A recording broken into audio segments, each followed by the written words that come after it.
Sorry about that. I was looking at the button on one screen earlier, going, okay, it's not populating. I can't press that.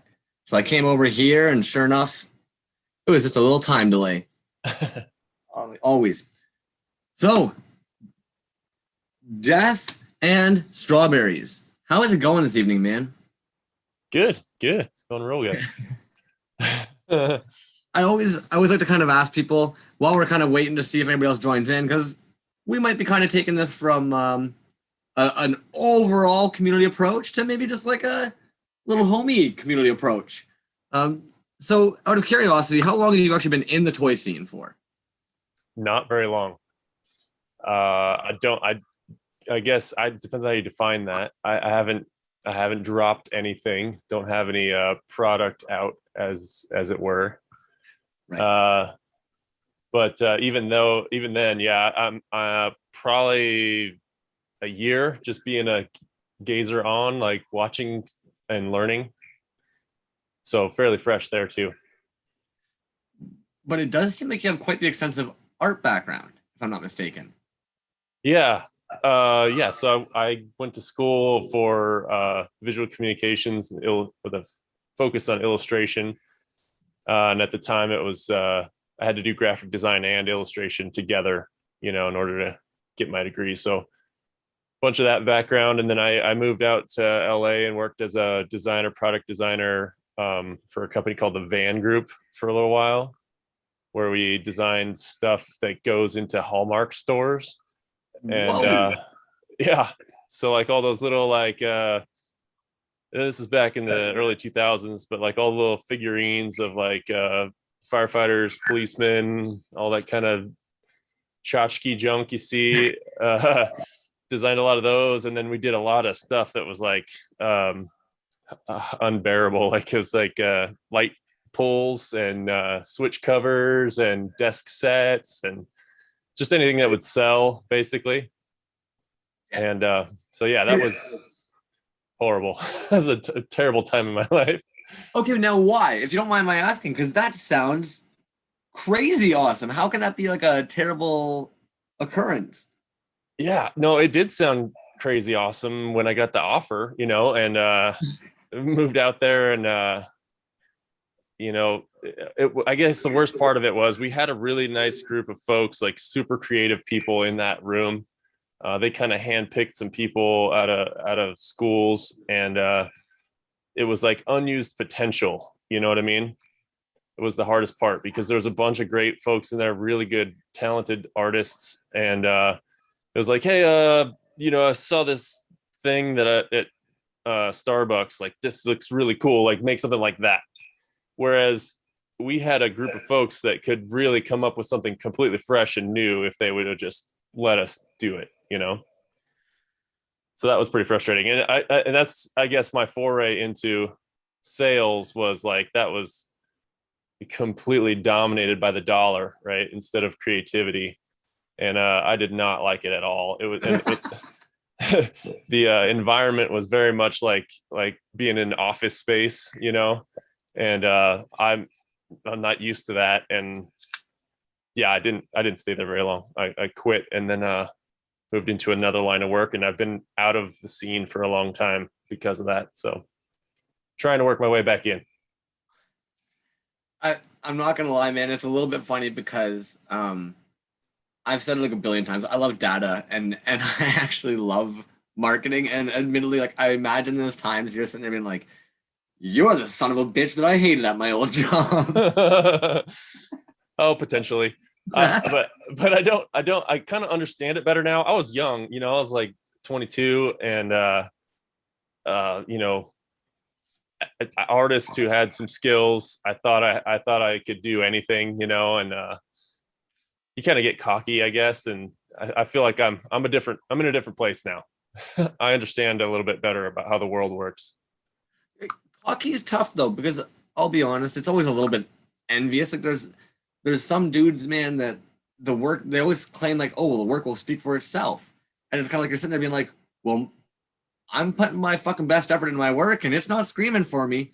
Yeah. And there's these other dudes that, it's like they've got to take all these weird little paths where it's like all you want to do is create, but we're sitting here last week talking about fucking Instagram, TikTok, trending social media platforms, and something that's kind of like, well, damn, I was sitting down with a bunch of dudes that I thought are creatives. Right, and that's all everybody's talking about. And It's true. I think though too, you know, you got to worry about that stuff as a freelance artist trying to make a little bit of money to move the product along too. Like if you don't sell anything, it's hard to keep doing it. I feel like it's like a weird capitalistic mindset we've been made to be forced into, where it's almost like, and some of it is, some of it's not. Some of it's like, you're never gonna make back your time. Like I'm well aware of that. Like when these guys are pricing their work, I'm never sitting there being like, oh, they're buying new Nikes. It's like they're basically making back the resin and the materials to do it again. But there's also that weird justification, right? Like it's a little bit easier to look at your peers or your partner and be like, yeah, I poured those hours in, but there was the ability to be able to keep doing it because it had that return. And that's where I feel like there's always that gray area with creating. Right. And like in the previous discussions, somebody had mentioned that it's sort of a validation too. Like, you know, you that people do want what you're creating. And I can understand that as well. And I think too, it's a different world now. Like when I was, you know, back in the early 2000s, the social media thing wasn't a big deal. Like there was the internet, but it was like, you know, you had to find a site that was like an Angel Fire website or something, you know, and find a way to buy something there. It wasn't quite the same environment. And, you know, I think like a lot of the trends are changing maybe a little bit because the handmade personal type stuff might be a little bit more accessible to people. Yes. I would definitely say that. And hey man, how's it going? What's going on? I've got to ask, are you hoodwinked? Yeah. Yeah, no doubt, man. How you doing? We're doing good, man. We're doing better now that you're here. How'd you end up getting the evening to come do this? Pardon? Oh, my wife took over. Ooh. So I was able to come. I've got to ask, did you by chance sell it to her as, I've got a meeting? No, she's pretty cool. Fair.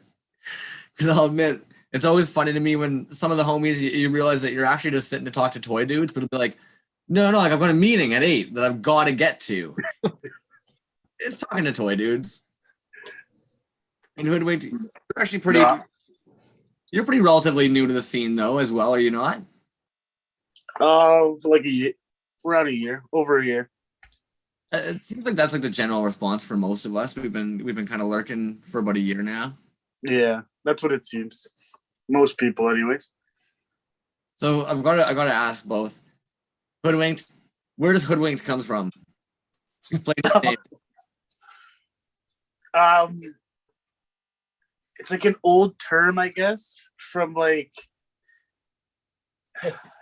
I'm not even exactly sure what it's from, but it means basically like pulling the wool over someone's eyes, you know, putting a hood over their head, and then.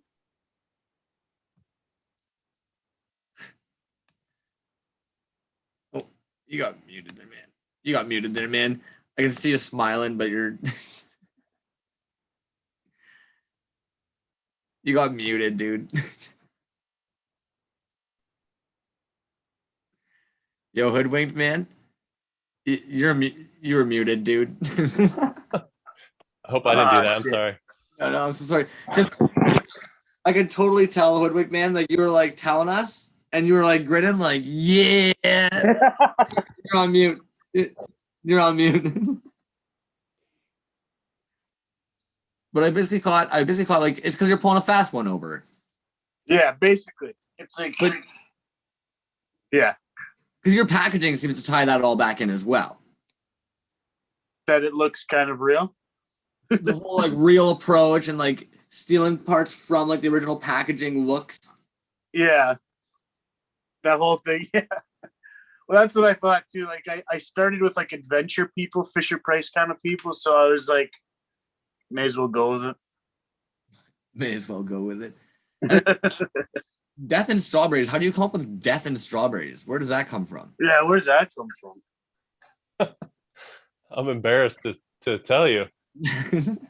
You kill strawberries? That is how my wife describes my farts.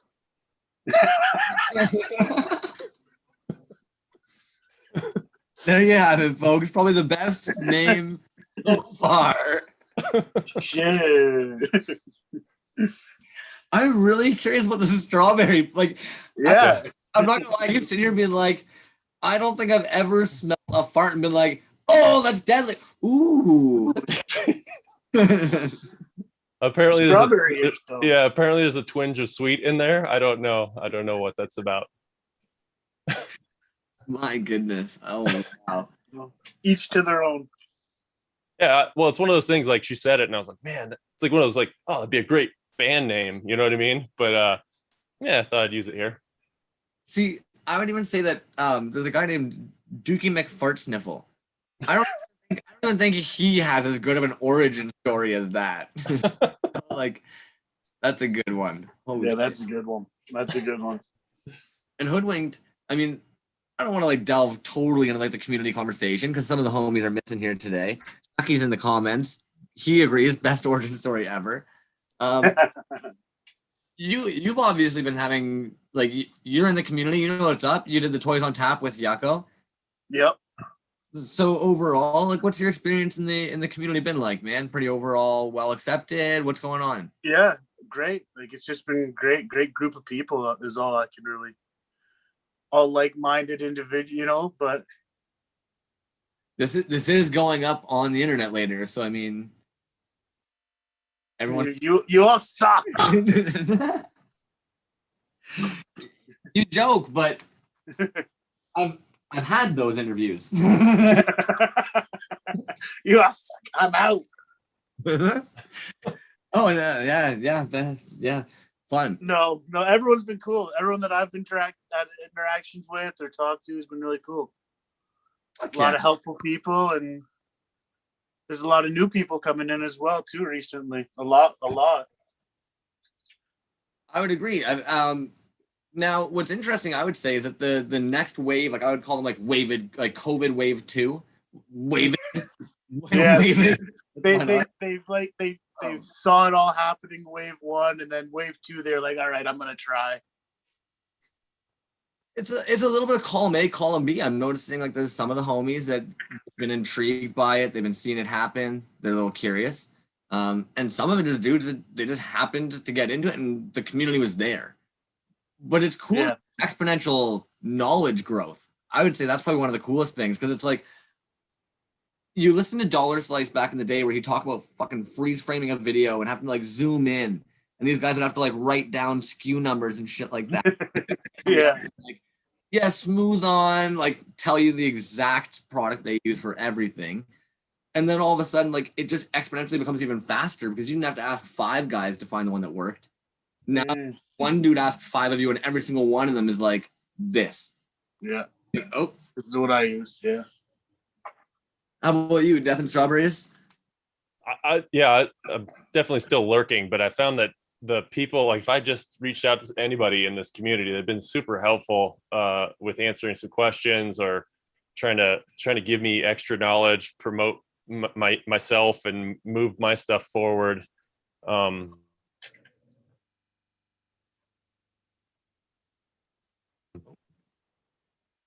And I honestly got with a group. We're all working on the same thing, but we have our own little flavor, and just we're pushing each other forward, right? And you're looking across the corner at somebody over there you're inspired by, and there's somebody over there you're inspired by, and everybody's like pushing each other to be better, and that's pretty awesome. Now, out of curiosity, not even talking about like what you plan on making in the future, but if as a collector, like what was to date like your go-to? Would you say it's like articulating, static figures, 3.75s, KO Motus? For me, 375. I'm a big like GI Joe guy actually, and I sort of got into toys that way, and then really got into like customizing some of that stuff. And then, but it seemed to be like one of those things like, wow, where did that come from? You know, I'm always like this with the music too. I'll go back like who was influenced by who, by who, by who.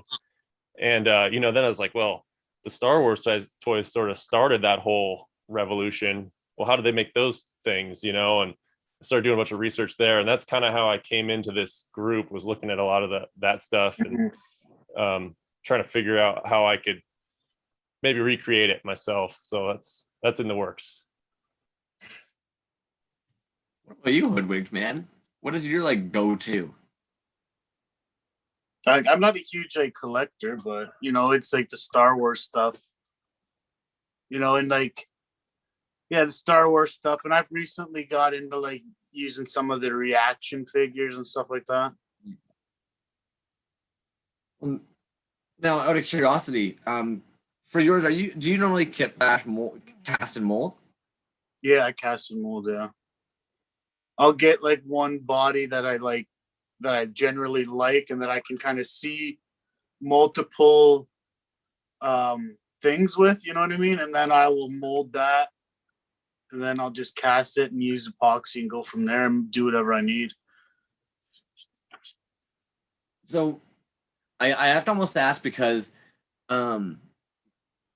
we've had this conversation even. How do you currently make sure that everybody knows like your work is the full extreme, man? Because I remember the one day you even asked me about a price, and I was like, is it a custom? Because unfortunately your cast job was so good. In my opinion, like that can change a price if you've taken a figure that you're now painting versus you've actually molded this figure, casted this figure, painted this figure. All these added steps. How do you like? What do you do to try and navigate that, or to? Honestly, when like putting it out there, I'm terrible at that. I always forget to do things, or like what you were saying today. Like as I go, I made a reel and I only had like 45 views, and then you guys were talking about hashtags, and I go back and I was like, oh, maybe I should have put some hashtags on that. You know, I always just forget those things, and even when I'm getting like, I'll think like I have something clever to put in like before, you know, I'll be like, haha, you know, get these before they're gone or whatever. And then I totally forget everything else. So it's not even quite often that I put in or even describe that it's all fully handmade and resin casted and all that. So maybe, yeah, I should start remembering to put that first. I don't know, man. Some of the dudes actually have like a notepad. And maybe this sounds again like one of those things where it's kind of like that's too much of an extra step. But some of the dudes have a notepad. They'll copy the notepad, paste it in, and then like they've at least got like a go-to of hashtags or something they'll use frequently. Yeah. Mom's tapping in as well. Fuck yeah. So Jonathan, sorry, out of curiosity, what made you decide to go? Like I know you mentioned that you like to see how things kind of start.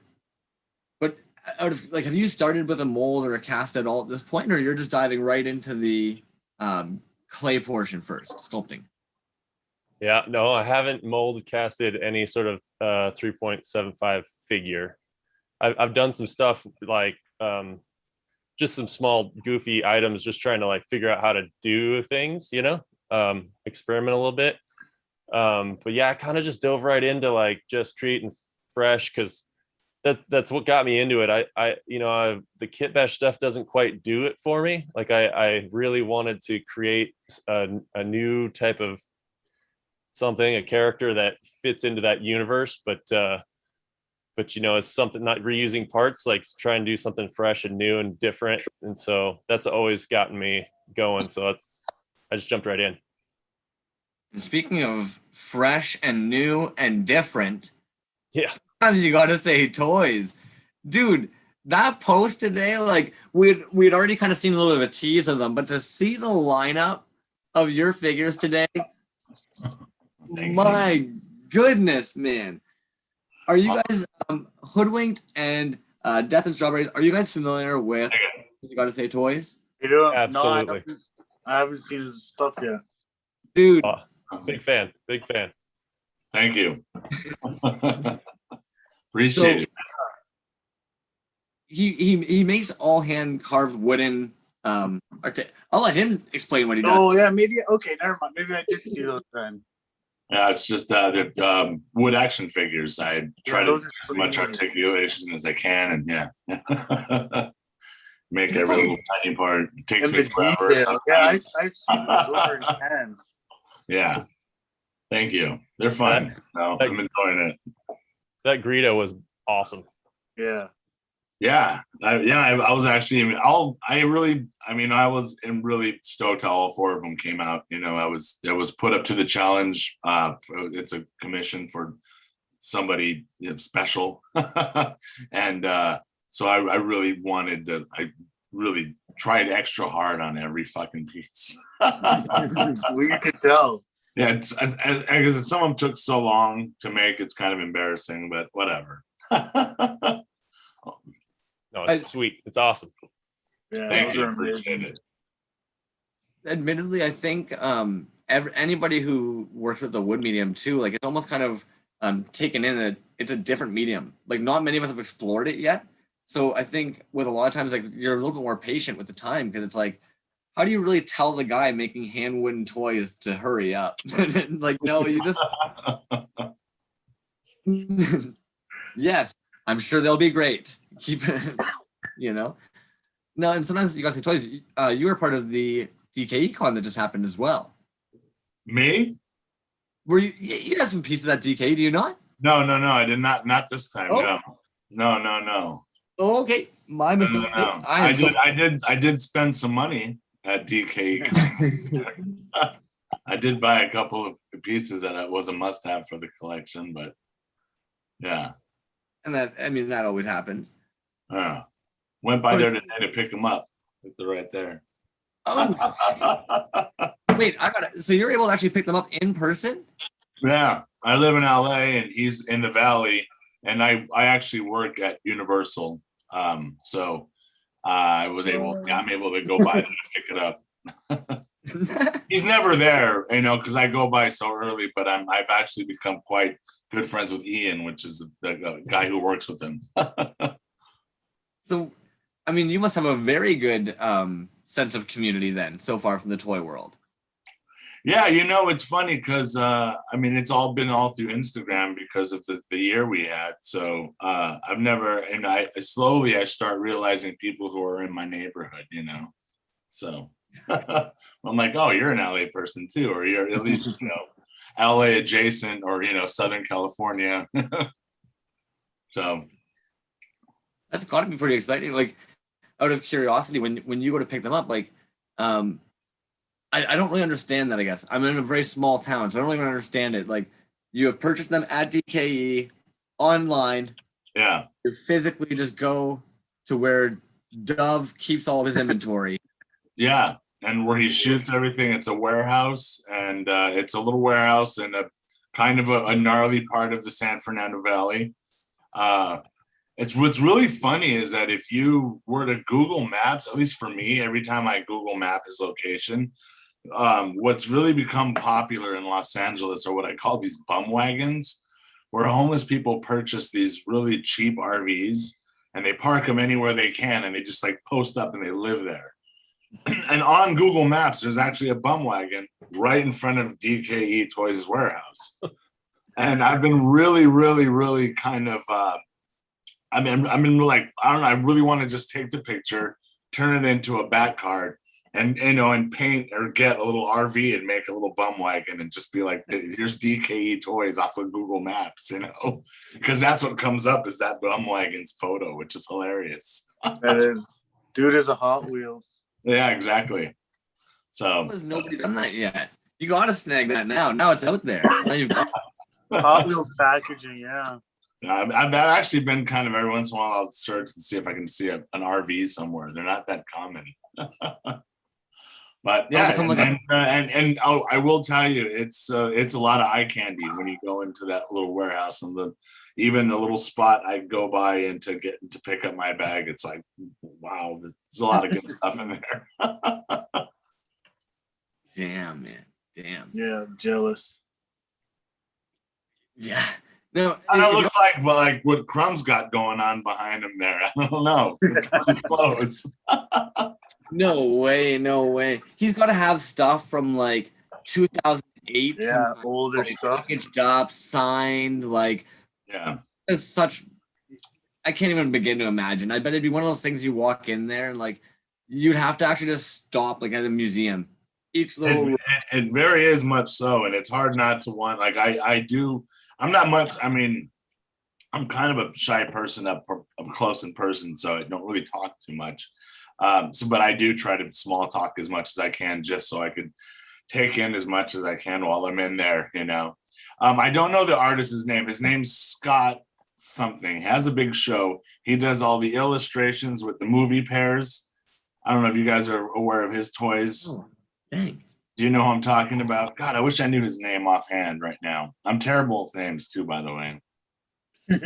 But he had in the kind of foyer walk-in of the warehouse, had a bunch of his Stay Puft Marshmallow Men that he does, and little AT-ATs that he does. They're very like cute renditions of these characters.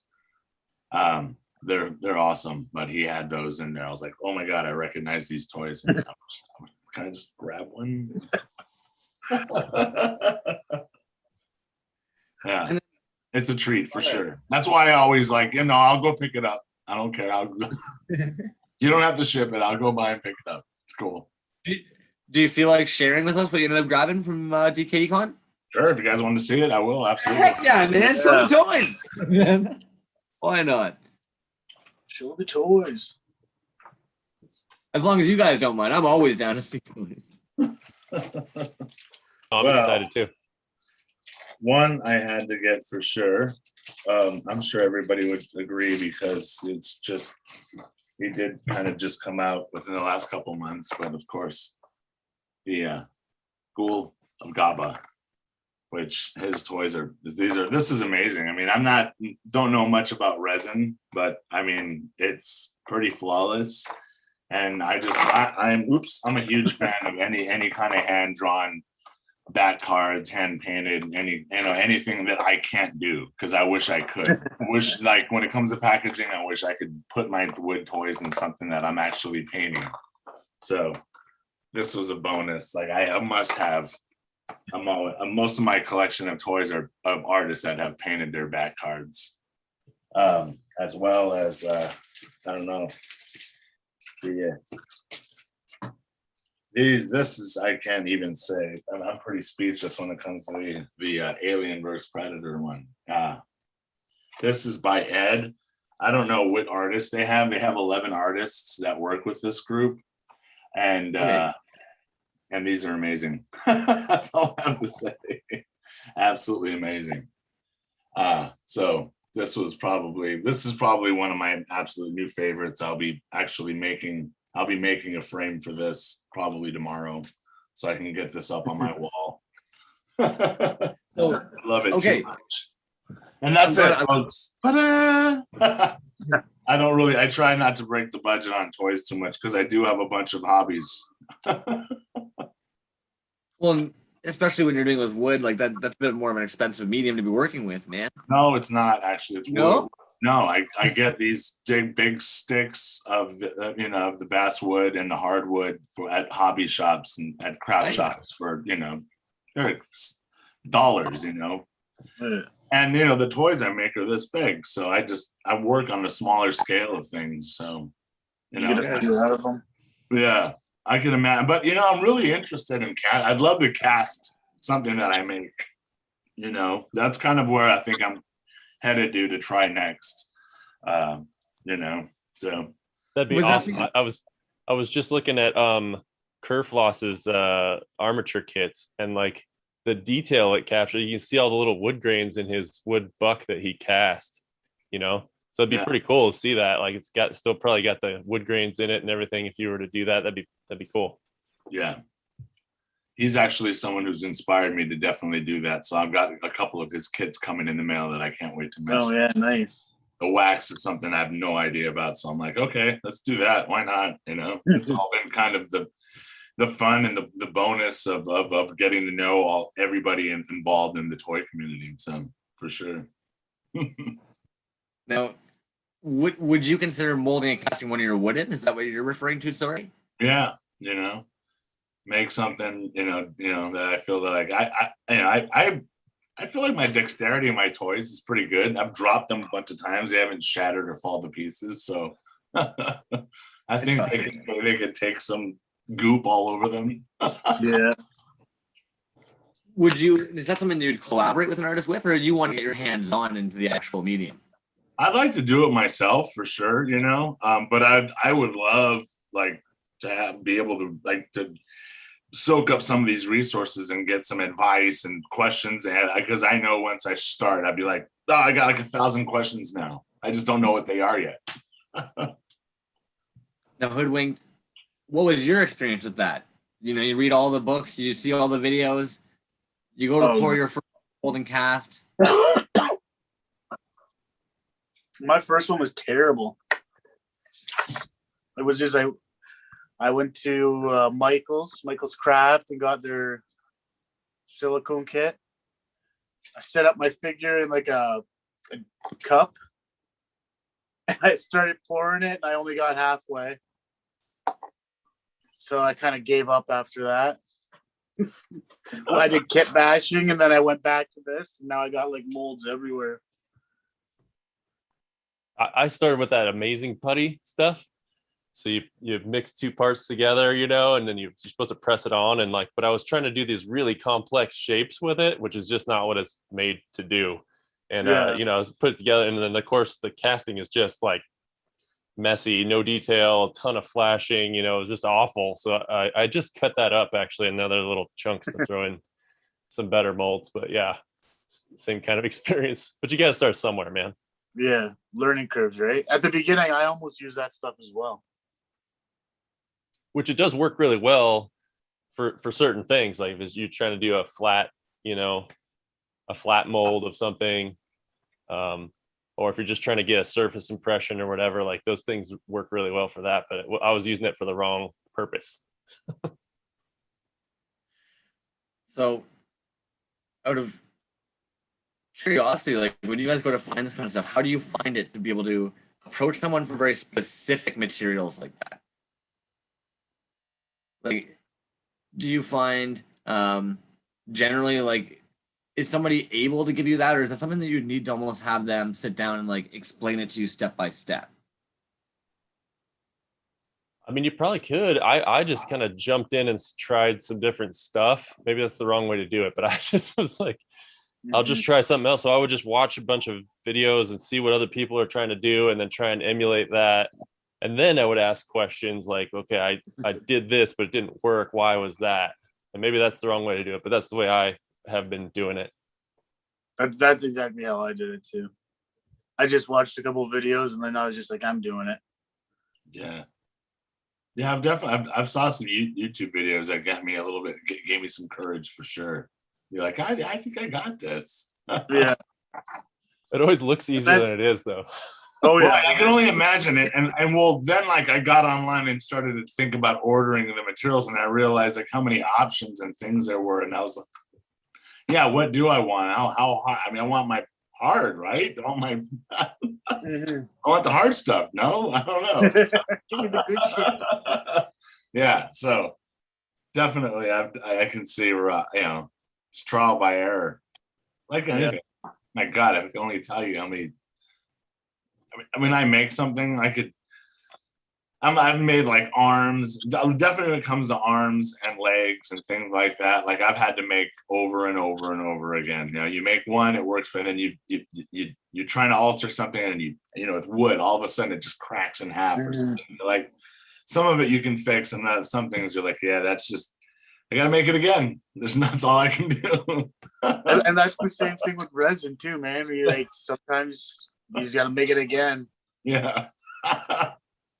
I can't wait. I mean, I can't wait. And then you get upset because the product you're using costs a hell of a lot more. Oh. Yeah. I think too, every time you do it though, you're going to get better at it, right? So yeah, it's always like, well, there's another opportunity to improve it a little bit. Now, do you guys all use pressure pots and stuff now, or? No, I don't have one either. Oh, okay. I think So- it'd be cool to get one eventually, but I haven't been able to invest that kind of money just yet. Right. And the Yeah. space, I'm because I live in Los Angeles, I have an apartment. I have a good sized apartment. I'm lucky enough to have a good sized kitchen where I'm able to have a shop in there where I work, where I have my wood shop. And I just scored with I mean, that was just a bonus. That was just the universe working with me and guiding me into doing this, because I couldn't imagine if I would have actually embarked on something like this had I not had at least the space to do it in. And it's still nothing compared to, what I've seen in other people that with the shops that they have and whatnot, I know Edwin Salas, who's, someone I've always looked up to and who's been kind of definitely someone who, it was an inspiration for me to start doing this. I've seen, pictures of his shop and I'm like, wait, he's got an impressive wood shop that he, but it's so when you're doing, having a pressure pot and stuff like that, when I thinking about casting and stuff, I thought about like, how much more space I would need in my kitchen or how much more things I'd be shoving in there. Yeah. So that's crazy though. I imagined you having a big wood shop. So you're doing everything with like hand tools in your kitchen? Yeah. No. Are you kidding me? I actually literally work off a tiny little it's a little diner table. It's actually a table that we used to be in a Fat Burger years ago. So it's got like this little mid-century modern kind of design with the chrome finish around the side. That's my work table, and I have cutting mats all over it, and I use tiny little Japanese saws. I mean, God bless Japanese tools. They're spot on, especially hand tools. I couldn't say more about them. So, and that's it. Very small space, minimal. Got my things around. I wish I could drag my computer over to show everybody. It's just down the hall there. But yeah, it's not very big where I work at, and I'm 6'4", believe it or not. So I must, I look funny crouched out over a little table, whittling wood. Finish a session, all of a sudden it's just like all the cracks in the back is just up all the time. Hobble back to the other room. I don't think anyone talks about that too often though, because let's face it, like social media is kind of odd. We show our work, we try and show like the best side of things we want, but like we don't really ever talk about our studio setups and our tools and stuff like that. So it is always kind of impressive when you think of like the dudes in the indie scene who are pumping out shit like a good quality that's not like I'll admit, like a lot of times when we ask about the pressure pot, it's more because we're actually just kind of like, hey, like, are you guys using one? Like, is it worth getting one? Do I need one? Or like, have you noticed that it's actually like cutting any off your time or quality? Nobody's usually asking it like, got pressure pot? Nobody's ever doing that. Who's got pot? It ends up being like, in my opinion, it's interesting once you do actually discover, because it's not like you're looking at everybody's toys being like pressure pot, oh, not pressure pot. So it's kind of cool. Like, what kind of workspace are you guys working in? Hoodwink, why don't you start us off? What are you working in? Oh, gee. I'm just working in a room in my basement. I got it set up. I'm working on an old kitchen table with a laptop, busted screen hooked up to a computer, TV monitor. I'll give you guys a little tour. All right. I love doing studio tours. Nice. I don't know if you can really see this too. There's my little print station. This is where I cut everything. And so you do all your own backers, correct? Pardon? You do all your own backers? Yeah, I do all my own backs. And then out of curiosity, how do you do your backers? I actually print them. So I design everything on Photoshop, print it myself. And then I go to like the local comic book store and I get those old comic book backers. Yeah. The cardboard backers. Yeah. And then I use spray adhesive. And recently I started using Gorilla Glue, which is like amazing. And then I just print my own stuff and spray the board, right? And then I put it on gently and press it down, flip it over, do it again. And then I spray, and then I put my back on, and then I put something like some weight on it to make sure that it's going to stick to the board, right? Yeah.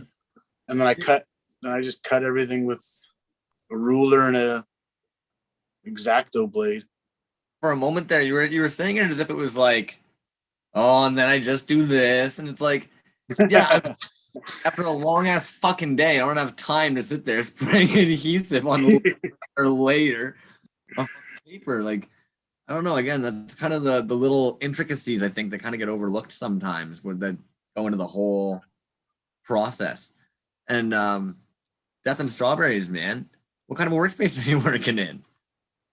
Real quick, I was just gonna say, like what Hoodwink was saying, like that's the stuff that I'm so excited about. Like that's why I got into graphic design and illustration as a you know, in school, like trying to get a job originally.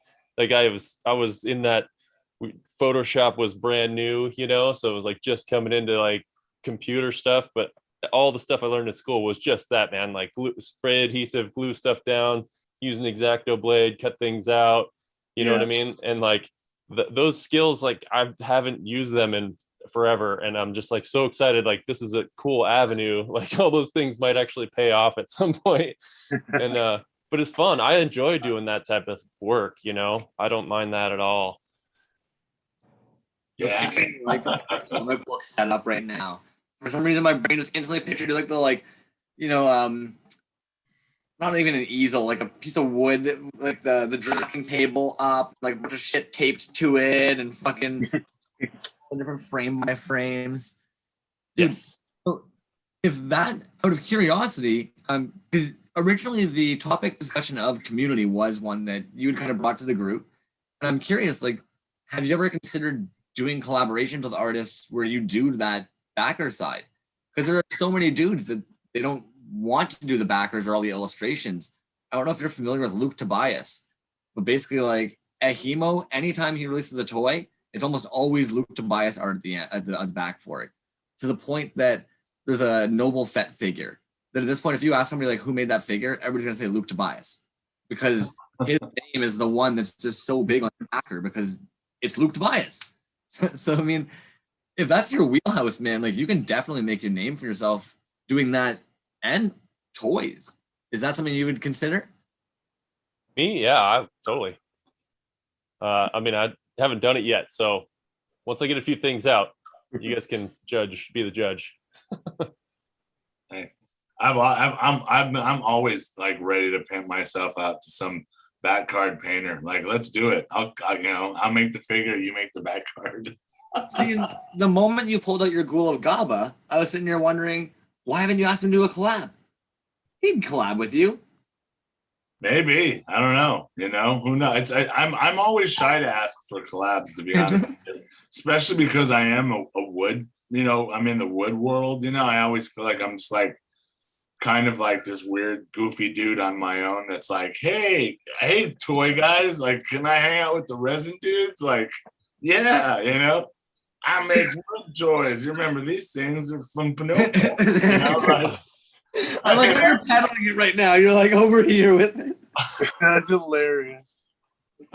Dude, when I saw your stuff, I was just like, why didn't I think of that? That's such a genius idea. I think that's a lot of people think like, wow. Mm-hmm. Come hang out with us. Yeah, dude. Yeah, dude. Thanks. Crumbs invited me into the world. He's like, you're a toy maker too, man. Come on. Dude, It's true.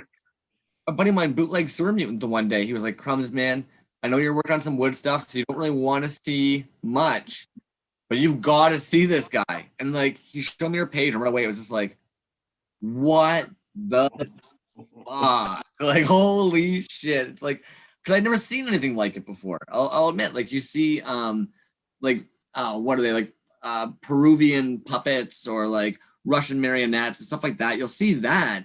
Yeah. Don't see like fucking action figures from your youth wood and robots and story. I'm going back to robots. That's my new project. I want to do robots again. And Dude, Excited. good timing, I would say. Like I was looking at Super 7 and all the companies coming out with all their new Optimus Prime figures, and like there's all the new Tang Clan ones that morph out. I think it's a good timing. No, that is one of the interesting things though, because customers have said that, and artists are now saying that as well. Customers will be like, "Well, I've got to hit the DMs. I'm scared to hit the DMs." Like, admittedly, like the amount of times that like I'll hear from somebody being like, "Oh, dude, like how'd you get this?" And you're like, "I reached out," and they're like, "Oh, but I can't DM them." So it's funny because so many of the people have stuff like that. But what is so intimidating to you guys about approaching another artist for a collaboration? What's the hesitancy or worry? I don't know. I feel like I haven't like shown people something I can do it type of deal. But hey, come bring it on, dude. I'll do it. Why not? I'm just too shy to ask anybody. I never reach out to anybody about anything, really. that's how I feel. I mean, it's it's like asking a girl out. You don't want to you don't want to get rejected. Hey, do you want to make something with me? Yeah, you want to maybe collaborate? No. Can we make toys together? No way, you freak! Get out of here, you wood day. I think you guys might be pleasantly surprised how many like the guys you reach out to are actually just like stoked that somebody wants to work with them. No, I know, because it took me a while to reach out to like Earth to Kentucky, but they were like, hey, hell yeah, we want your stuff. Well, I was surprised. I was like, oh, you do? does Bootleg Bonanza currently have some pieces of yours as well? Like, I think in his own collection. Ooh. Nothing's for like it's for sale there. Fair. Now, is that something that you would approach as well? Like, I actually reached out to him about like what I'm working on coming up. Nice. If he'd want it. Ooh. Like for the store? For the store. Yeah, for the store. Yeah. There'll be a few of them. Fair enough. Now, out of curiosity, like, what's your perspective so far when you deal with an actual store? As like, because that's in my opinion, that's still a collaboration in a sense. I guess, yeah. Earth and Kentucky, like so far, everything, they're great. Everything's been cool. I still have to like send them everything, but so far it's been pleasant. So for anybody at home who's never done that before, do you mind giving us a little bit of like a summarization of what that process looks like when somebody reaches out or you reach out to get your figures into a store? You don't have to go into details, but they just the process. I'm not even like I messaged them and they're like, yeah, dude, for sure. That's and then they just email me some paperwork, just what I'm sending them and what they want, how it works. Yeah, so typically like you're gonna write up an inventory sheet, what that actually looks like for your costs, what that's gonna look like with their costs, what the profit is on a timely manner, and then you guys work out how that's getting sent to you by what. Yeah, I think it's a monthly it's a monthly thing with them, and then I just fill out the paperwork, send it in, and we go from there. And hopefully they sell stuff. Fair. And then sometimes you gotta say toys. What's your experience with selling through a store? I've never sold anything through a store. Am I just crazy? Okay, so explain this to me. How am I on crack over here? I feel like I'm just an idiot over here. That's okay. I mean, I've got I have a friend who just bought a gallery that I'm working on some stuff with him, but I've never had any of my stuff in a store. I will have stuff in his gallery eventually. And I'm working on, I'm actually right now currently working on a figure for his gallery. His gallery is called the Homesick Alien, and he wants to have an action figure for his gallery. So I'm making a wooden action figure that will eventually be, I'm hoping as my plan, this is how I start entering casting it. So I'm going to cast this figure that I make for the gallery, and they'll be then available there, for him as promotional goodies and whatnot. That's awesome. When this world opens up again, But I've never, all my sales are very private and very intimate because, I don't make 20 of anything, or so I sell one at a time. Yeah. I'm curious, do you make like templates, or do you have like templates for your creations, or is this just like one off every time? Everything's just one off. Yeah. I just kind of, it just kind of gets a little bit better each time. Like I'm getting close to my 1 year anniversary of starting. I started in April of, the pandemic world. I'm originally a prop maker, kind of set decorators person. So, I was out of work for 8 months, and that was something that I sat down and started doing. So yeah, and it's something I always had the idea of it, and then I followed. I've been a fan of art, toys, and art for years, so something I was already following. And then I stumbled upon Edwin Salas, and I was like, holy shit, there's a guy that's doing wooden action figures, which is something that I've been wanting to do. And so I kind of formed a small friendship with him with a character that he made, and I just kind of threw out a pun to help name it. And he was like, hey, I love that. Can I take it? I'm like, please take it. And then within a few months later, I was making toys, and I definitely, had to pay, my first few posts that I ever did are very much so a homage to him. And I mention how much that what I do has a lot to do with his influence for sure, because he was the first guy I found that was doing wooden action figures. And I was like, holy shit, there it is. It was almost like my phone was listening to me or hearing my thoughts. But yeah, so. And again, back to how this toy community is kind of strange, how it doesn't really matter the follower base of a lot of the dudes. They'll reach out. They're willing to just fucking chat you up. Yeah. That must be a little bit surreal. Only being in the scene for so long, and then having someone like him just chat you a little bit and be able to have that connection. Yeah, I know for sure. He's been nice. He's got a toy that he's making these I don't know if you saw him. He made a LeBron James for Le Luz de Jesus, which is a really huge gallery here in Los Angeles that's been around for years and years, and they've hosted so many shows that I've gone to personally. So the fact that gallery is getting a commission work from him, like I'm proud and stoked for him, because that's a big deal. So I was actually hoping he was coming to LA, and he's not, but if he ever does, I hope to meet him personally and buy him a margarita and take him out to some good Mexican food, because I know where it's at. And I love his work. He is amazing to me. He cranks out so much stuff, and everything he just is nonstop. It's amazing, his work ethic we could all learn from him for sure. Even as creatives. The work ethic, I think, in general is one that's really tough. There's two things I'm seeing a lot in the community and hearing a lot in the community right now. One, a lot of the dudes are feeling completely burnt out and undermotivated. So they're just feeling totally just kind of like, holy fuck, like I'm sapped, man. I don't really know like why or what to do anymore.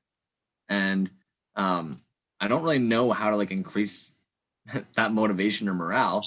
Side of things, everybody's so exhausted because I'm talking to everybody and they're staying up till fucking like 1 a.m. to finish this thing. And they're for like 4 or 5 a.m. to try and catch this thing. And at the end of the day, like you're hearing how little sleep everybody's getting, because there's this weird thing setting in where I feel like almost beginning of COVID, we all maybe had a little bit of a resting period, and then we found our grind, and we got really proud of that grind we had.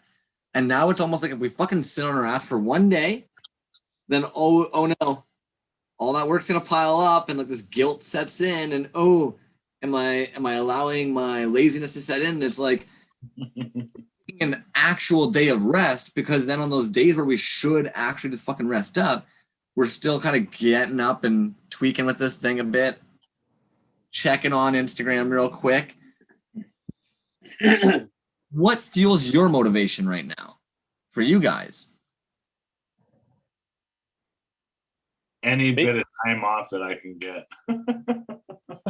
Because now I've been back to work. So work has definitely put a damper on my time to work on my toys, you know. So it's like when I get home from work, I definitely it's a push. It's like, okay, let's make a cup of coffee and let's start to try to motivate to actually do something, since I do have some hours left in the day, and I should, you know, I don't want this to go away, you know. That was definitely something that once I started to work, I was like, okay, this is a new part of my life that is not going away. So I need to keep nurturing this like I have been, and balance my time. So for sure. And, you know, like any bit of time off is I have to motivate in some sort of way, because it's like now or never, you know. And it is a balance between other hobbies that I have too, which Has anybody tried using the Discord so far as a tool for motivation? I don't think so. I've been looking in there and just trying to like learn more about this stuff, because I'm still pretty new to it, and that definitely inspires me, just watching other people's processes. Like we were talking about seeing different people try different methods, and then I'm like, oh, I gotta try that and see if it works for me. So that's definitely helped me. Yeah. And there's some great stuff on Discord for that, for sure. So one thing I noticed the very first time ever somebody invited me on Discord, I noticed that when I entered in, both of them were working. You could hear the one guy was cutting stuff, the other guy was doing something, and every now and then I'd be like, yo, you still there? Yeah, just working. And at first I was kind of like, this is kind of odd. But before you know it, you start working. And then one of the guys was like, anybody mind if I throw on a show? And all of a sudden he started sharing his screen, and we were all watching the same show. And suddenly we were kind of commenting, 3 people across the world, all on their grind, talking about a show that we were all just watching on the same screen. And all of a sudden I started noticing that for me personally, like the best times I'd use that tool would be when I was too chicken shit to do a live. Because the reality is that an Instagram live will fucking push you to work. If you tell yourself that you're going to sit down and sculpt for an hour or two, if you hop on a live, you can only bide your time for so long before you're, well, you're all here to see what I said I was going to do. So guess we're going to do this. You do it. When you hop onto Discord, you start finding dudes, like especially the guys in the creative discussion group. If you were to say to one of the guys sometime, be like, hey, I've got some work to bang out. Anybody going to pop into the Discord later tonight? You'll start finding this rhythm where some of the best times you can be creative are where literally somebody says to you, like, I've got a bunch of painting tonight. And somebody else is like, yeah, I've got some casting to do. You feel like going on Discord? And all of a sudden, you're literally both sitting there on mute for 50% of the time. And all of a sudden, just unmute. Yo, I was just thinking, do you think if I actually popped the mold open this way, and suddenly you're like, yo, that looks so sick like that. And before you know it, you're just talking, you're still learning. But it's almost like that weird, like, you look up and you see they're grinding, and so you're like, yeah, I'm grinding too. I just learned right now what Discord is. Okay. I had no idea that's what's going on there. So I just learned about it too the other day. At first, it seems almost kind of like, why the fuck do you want me to go somewhere else to use Instagram chat? We can, like, I can do it. Like, what? You want me to go there to do what I'm doing here? Like, I don't get it. But it's more that quick ease of access, because the moment that you're actually all logged in, you can actually say, like, let's go into the working section. Oh, I'm actually just streaming content right now. And so you can actually drop into these different little groups. And so when you log in, suddenly you're like, oh, sometimes you got to say Toys actually has his video on right now and is in the working group. What the fuck's he working on? And you pop in and he's got his webcam on or is doing his thing. And suddenly you're like, yo, what are you working on there, man? And it kind of shows you and you're like, oh, fuck yeah, sick. I was going to pull some molds. Do you mind if I sit and do this? And like, before you know it, it's almost like that's the reason I would recommend it, man. That or lives, because they're scary as fuck, and you will get a lot of work done. I'm scared to go I live. mean, live sounds Too scary as scared. fuck to me. Yeah, I've never even been motivated to do anything like that before. Kerfloss pushed me to try that, and I did, and it was okay, but I got this weird moment where it's just like, well, I kind of showed you guys. I think you were on there, Crumbs. It's like I showed you everything I was gonna show you, so I guess I'll go now. I think that's okay though sometimes. I had one where I just wanted to show like the dyeing process of some vinyl one day, and it was literally like probably like 10 minutes where I just dunked it a few times and then I started basically basting it, and then I was like, that's really it. Just wanted to share it, and then it's sometimes like the most uncomfortable thing in the world. I would definitely have to mute a lot of my work because I mean I do use a Dremel a lot, especially if I'm shaping and something with something. So that would gotta get real annoying to just hear my Dremel on that thing the whole time. That's fair. You're at a bit of a disadvantage there. Yeah, pulling molds is sounds very kind of meditational in a sense. It's very kind of can be a quiet self. Oh man, Nerve nerve-wracking. I was laughing my ass off today because I was editing some footage for a buddy, and I had a song playing that basically the guy kept saying like I'm in control, but I'm watching him as he's trying at first to pull it out of the mold, and then he grabs these little needle nose pliers and he starts trying to pull it out of the mold, and you watch the mold tear a bit, and then grabs these big honking pliers and just pulls this thing out of there, and then it's like holds it for the camera, and you're just like. To see the homie, like you can just picture how pissed he probably was. You can just see like all the fucking flexing, and you're just like, man, I'm so sorry. That looks like a shards of plastic going everywhere. Yeah, and you're hoping there's no bubbles in it. The bubbles. oh. Okay, the cursed bubbles. Even dudes with pressure pots complain about them. Explain to me how this even happens so crazily. Like I get it, exothermal reaction, shit's bubbling, it's foaming, it's heating up. I think it's just the fact, like the mold itself. I don't know. There's still air in there, right? So then when you pour the liquid in, it's forcing the air up. Water. You know what I mean? So that's just how I think about it. The air is everywhere. It's not. Yeah, there you go. Air is everywhere. And when you're stirring up the resin, you're introducing, you're aerating it. Yeah. And so and then I don't you get use this. Oh, go ahead. Right. I don't use a pot either, right? A pressure pot. So I try to pour high up, right? And that kind of, because you get the thin stream that limits the bubbles. Okay. I do see the logic there, but at the same time, I'm trying to picture you right now, just like I'm thinking like a really fancy bartender. Like Yeah, think of it like that. Mixology guys are just like, yeah, woo. Yeah, basically. Also, like a lot of the dudes, they'll put a syringe right at the very bottom. Yeah. They'll actually start syringing it as they're coming up. Hopes of getting it like deep down in there.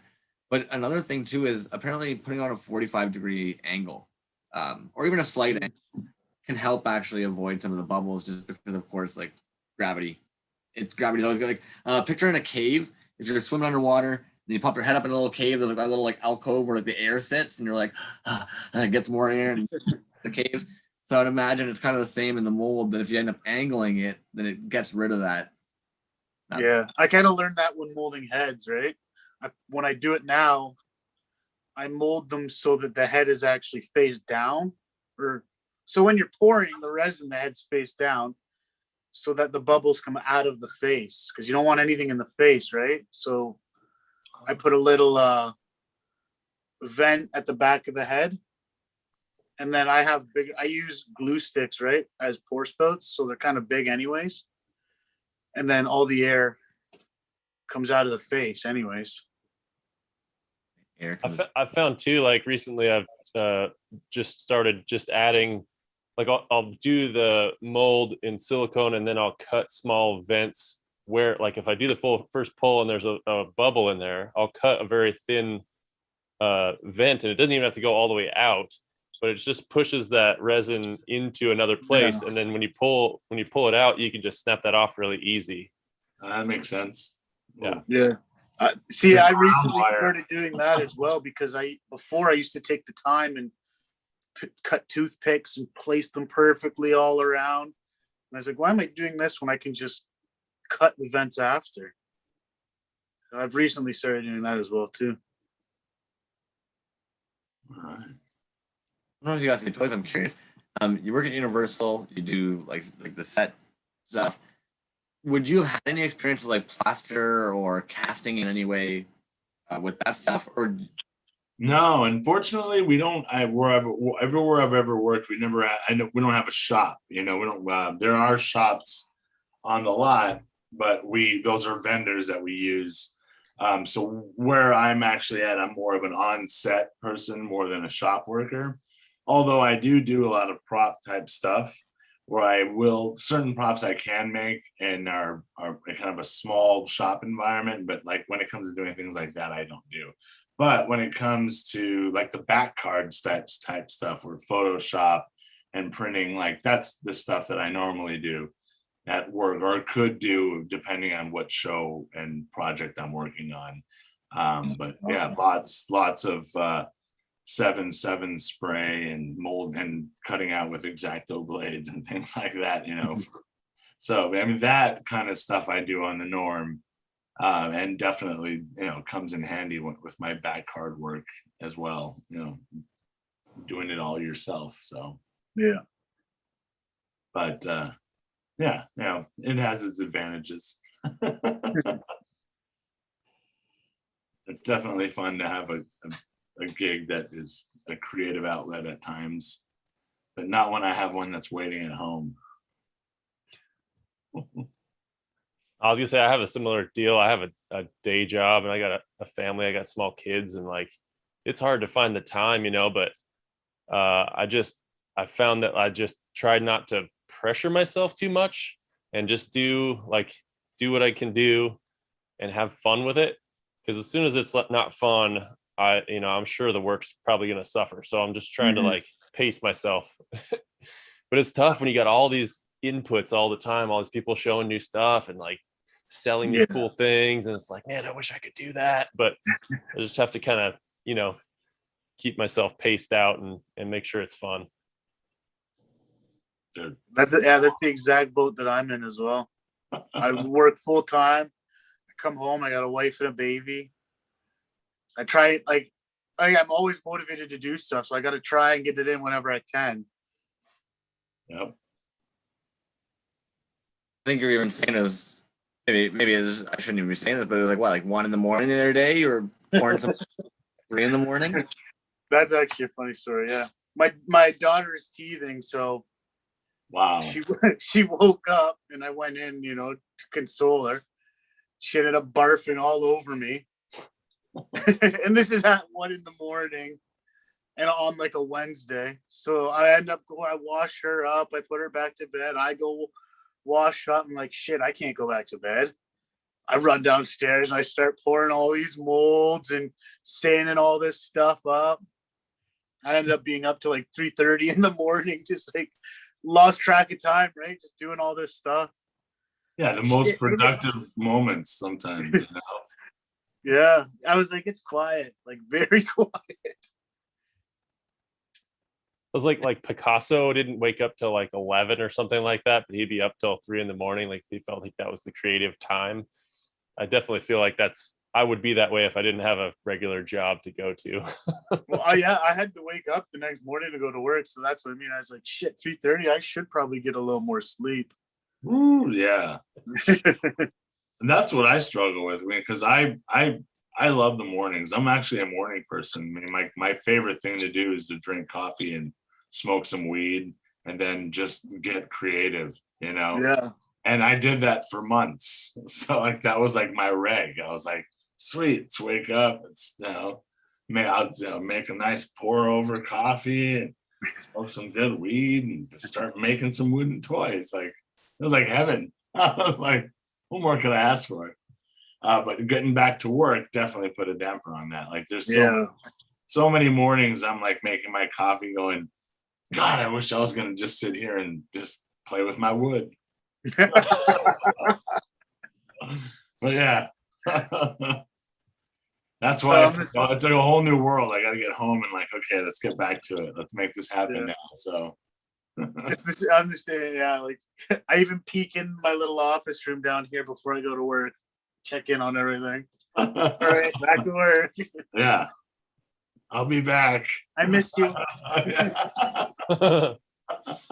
Is that something that's like across the board? Like I'll admit, we're so small, we didn't really see closures, unfortunately, of like stores. Like we're just too tiny. But is that kind of something that's happening right now in the States all across the board? Would you say that everybody's gone back to work now? COVID's kind of, yeah. It's scary. I It's think scary. I'm definitely going to see that happen within the next couple of months. It sounds like right now things are still. I mean, in my world, the only people who are around are the people who work in production. So everybody else that had any kind of an office job are all still working from home. So like the lot and the parking and everything's empty, which is great, you know. So, but I feel like it seems like within the next couple of months, I'm going to probably start seeing a lot more people showing up back to work and filling up the offices and the parking spaces and the commissary and the coffee shop. Everything's going to start getting filled up again. You're going to lose your good parking spot. No, man, it's been amazing. Let me tell you, I can't just show up. You can just park like an ass if you wanted to. It's across like 6 spots. Doesn't matter. We own the spot now. But yeah. Yeah, no, I'm in Arizona, so like we just dropped all the mask mandates, so it's like back to everybody's out there. I remember when like last year when COVID started, I was out driving around. There was hardly anybody on the highway. You know, it was like a ghost town. And now we're out there, it's like everywhere. People are everywhere. It's you know, it's pretty much back to normal. But it's been nice to see people still rocking masks. You know, I think that's probably a smart thing to do at this point. But yeah, here anyway, it's back to the grind. But when you're in Canada, so how's it been for you in your part of Canada? We're on not lockdown, but we're back into code red. So like that basically means 5. What is it? You know what the rules? It's like 5 people indoors or something like that. All right. Okay. It's limited. Small gatherings. Yeah, we were in like, so it goes by different codes here. It's like code, I forget what they are. We've been up in fucking gray and red for so long, I forget the good ones. Yeah. We're creeping into yellow is what they just finished saying recently on the news in LA. Like we've got people who you're able to eat indoors now, but it's very limited.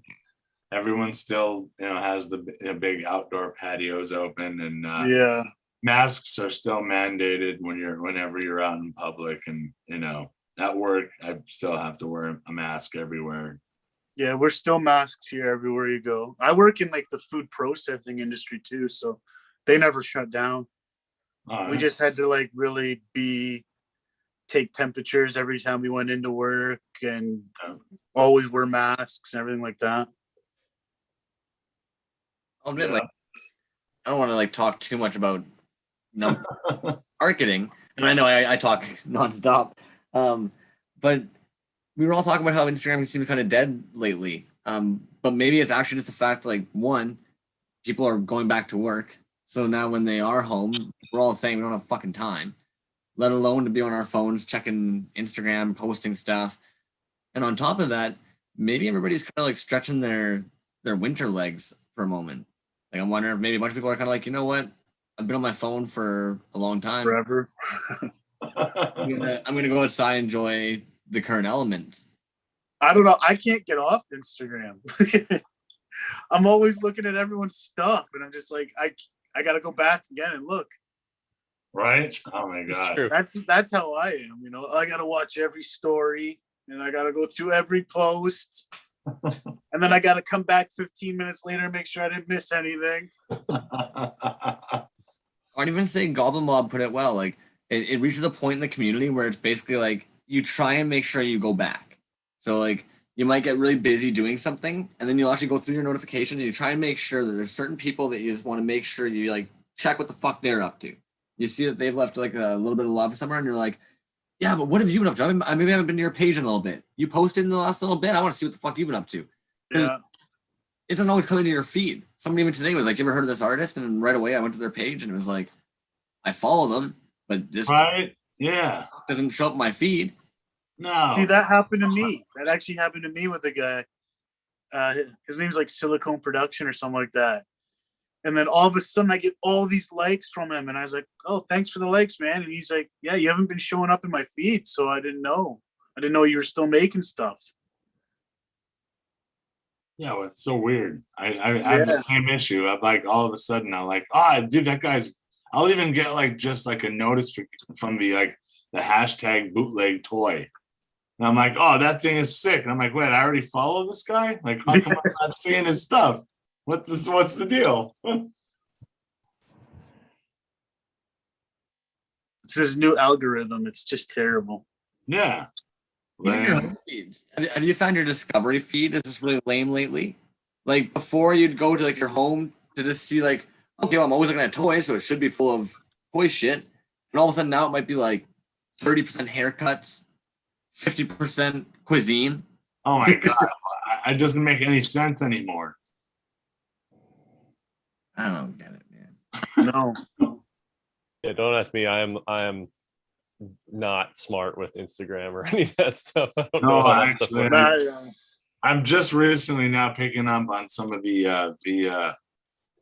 I guess the ethics or the behind Instagram and the things I should be doing, because I just recently started like posting people to my stories that like a bunch of my things. Okay, which I wasn't doing for a while, and I realized maybe I should probably be at least saying hey and like putting myself out there a little bit more, because I don't post a lot. I know when you don't make a ton of toys and it takes you like a month to finish something. That's what I'm trying to do too, trying to interact with as many posts and stuff as I can. Yeah. But have you guys like, okay, so you mentioned the ethics of Instagram. And I've talked with those other makers as well, because it comes right back to intent. Just like when we're making the toys, we're looking at toys and it comes always to intent.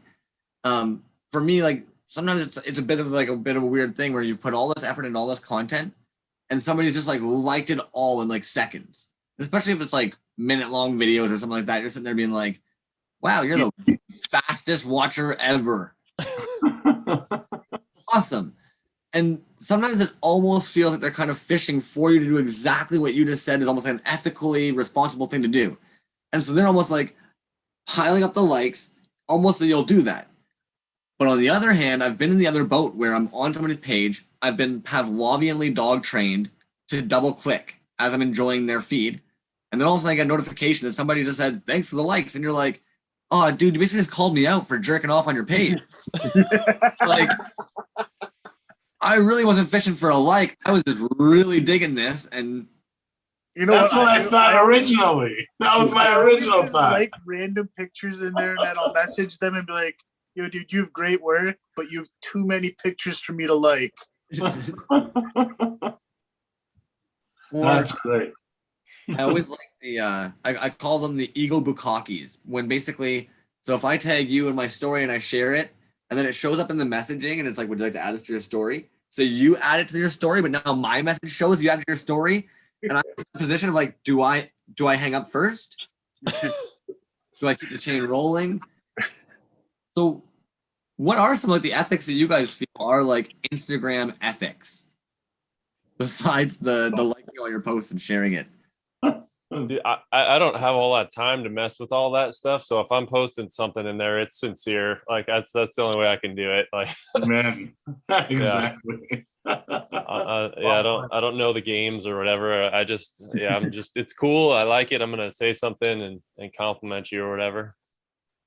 I had to tell somebody before, like when they do tag you, you're like, I wasn't playing the tag game, and they're like, Oh, that's like the rule. If someone posts your stuff in a story, you got to repost it. That was the first one that I caught on. You got to give them that shout out. Clearly, I feel like I definitely, I feel flattered enough to do that. So, see, I find, again, it comes back to that whole like authenticity and intent and stuff. For me, I'd almost rather see like, so if Hoodwinks, if you share a post of mine, I'd almost rather be like, well, what's Hoodwink been up to? And then I'd almost rather go to your page and see if something there inspires me enough to be like, yeah, that's fucking dope. I'm sharing that shit. And then yeah, it's all dope. Don't worry about it.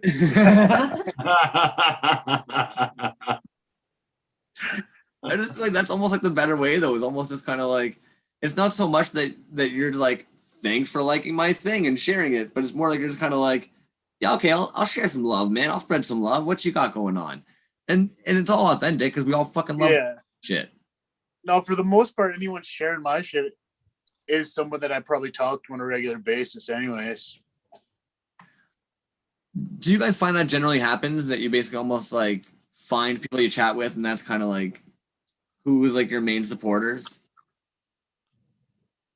I've had pretty random people post my stuff every so often. Every time I'm pretty flattered. I'm like, whoa, cool. Like, what? I had no idea. Like, all right, So, and a lot of it brought me attention to their stuff too, which is cool. So I was like, yeah, I do follow you. That's right. Like, but I think, but that's something that that's another part of, like, is that something I should be doing? Is this the etiquette that's involved with it? I should have said more than ethics. It's like etiquette. Instagram. Yeah. Instagram etiquette. Yeah, where do I need to make sure that I start posting people that I really appreciate? Because I really do. I've been a fan of toys for so long, and like then maybe I just I because it's been so long I don't do it, but because it would be everybody every day. Yeah. But I feel like I should, for sure, since people have done that for me, which I've been amazed. Yeah. There's been a couple people have done it. I've been like, oh wow, okay. You get me worried that I've been rude to somebody now. It's unintentional. So that's something I've discovered that's actually like really, it's going to happen no matter what all the time, is that you can't mention everyone, and that person that you forget to mention the one time thinks, well, why was I left out? Why was I? Yo, Crumbs didn't post me. And unfortunately, it reaches that point that like at the end of the day, like I'm not gonna give a pity share. That doesn't benefit anybody. Like at the end of the day, you know what I mean? Like, who does that really help? If I just like try to stoke somebody's ego for no real reason, if I don't believe in that product, I don't know, or in that person. The toy community is odd, because at the end of the day, we want to belong, but it's actually bizarre. Like admittedly, like I've been accused before of being a gatekeeper, but the reality is like I don't think I do anything to outwardly stop anybody from being in the community. Like anybody who's ever been like Crumbs is a gatekeeper, I think of like their interactions and the way they've behaved to me, and it's like, well, no, I've chosen not to follow you because you're rude as fuck to me. But in no way do I stain your name across the community or try and purposely like report your content or anything like that. In my brain, it's kind of like you can interact with all the toy people, every other toy person that makes up the community.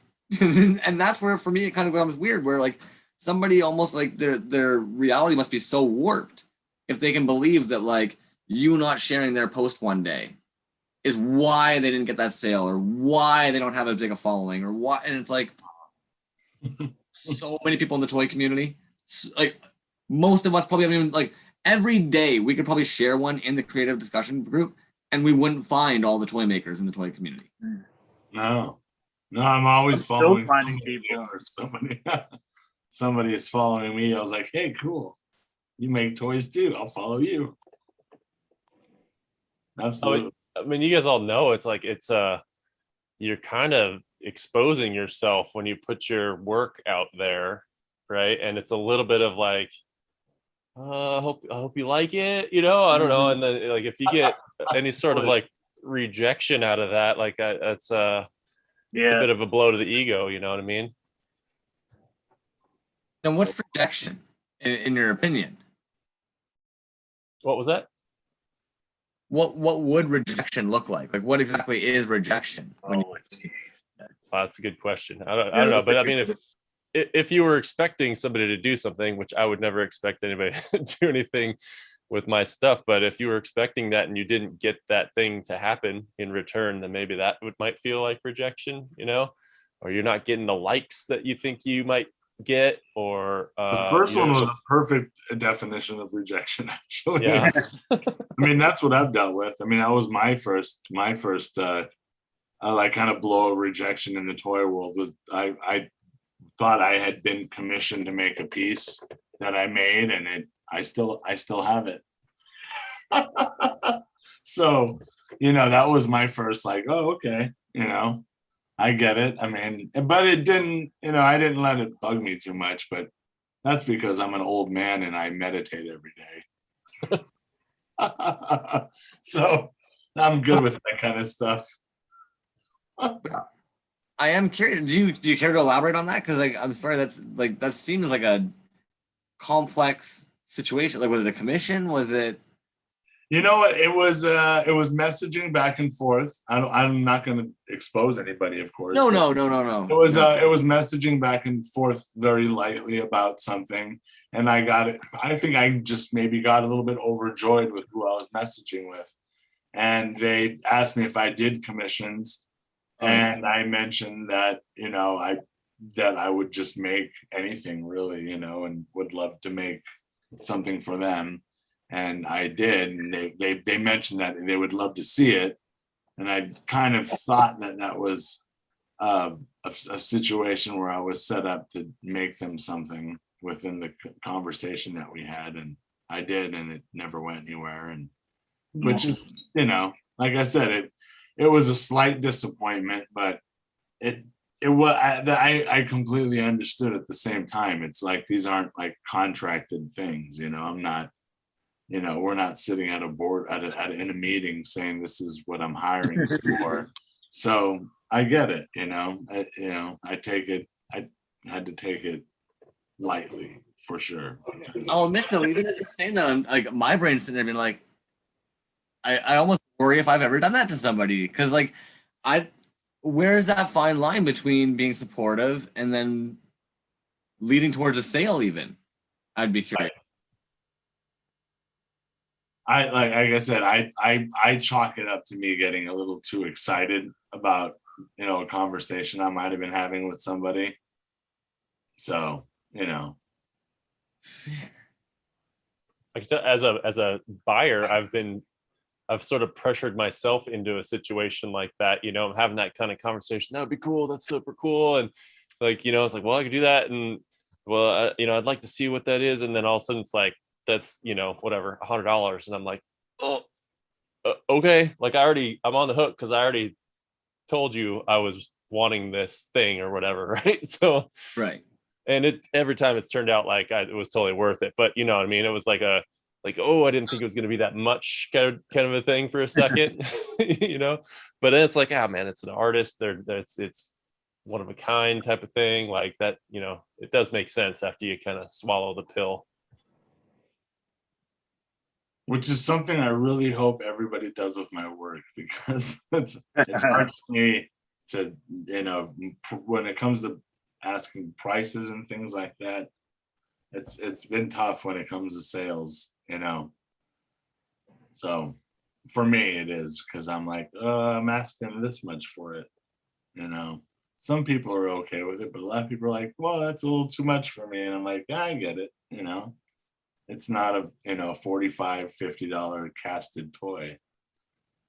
It's, you know, something I might have spent literally 4 weeks. I might have had to make that left arm 3 times. You know, like, so I gotta, like, you know, be like, hey, that's, it's going to cost a little bit more, but it is a one of a kind thing that you'll probably never get anywhere else. At least I would think.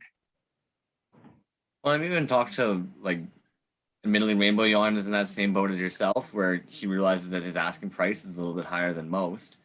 And at the end of the day, I feel like if something's out of somebody's price range, it doesn't mean that it's not worth being that price, though.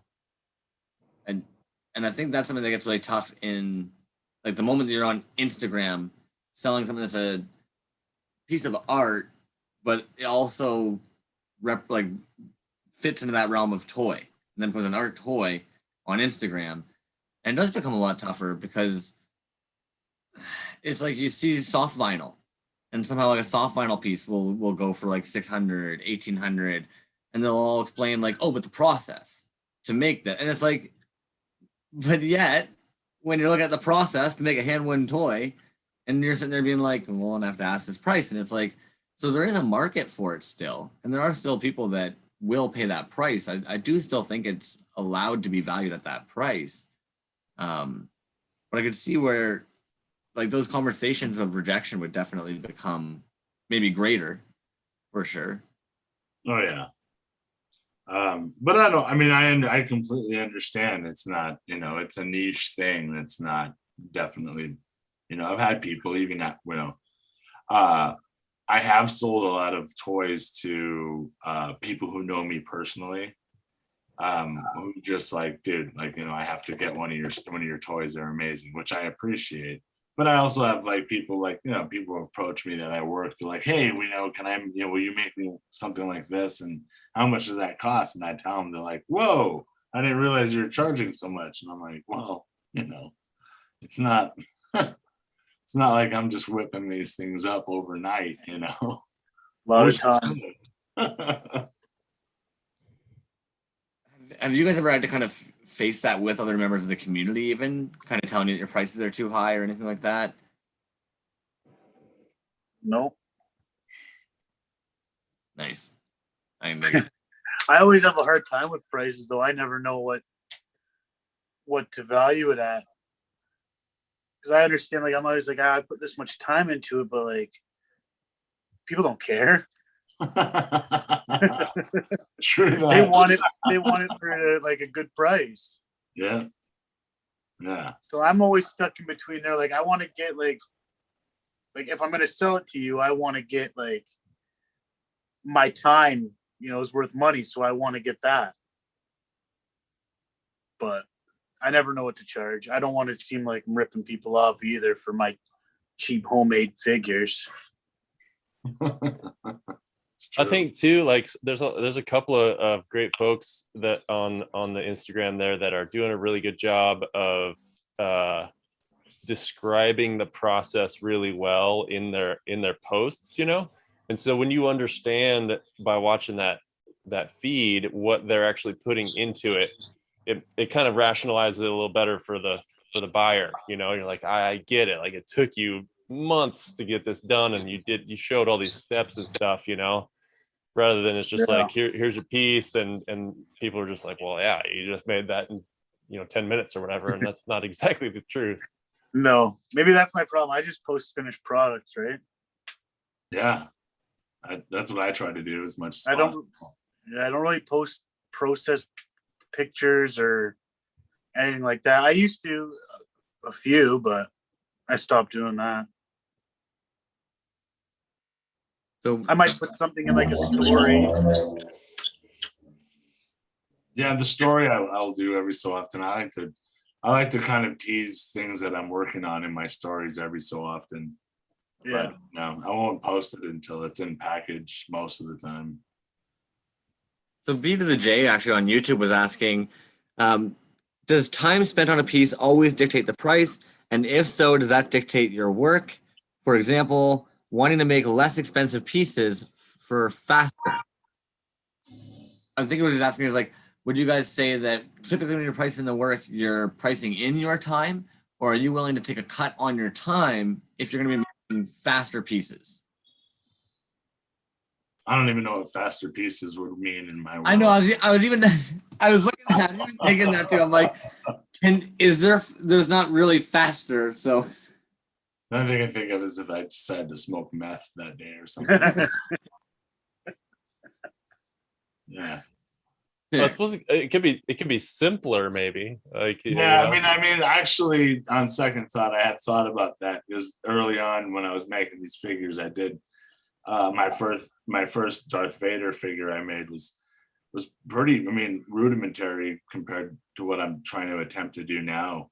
So I figured I recently thought about like just revisiting a very simpler form and trying to just reproduce that as quick as I can, and maybe up to like 15 or so, to see if I could drop a sale at a more reasonable price for things.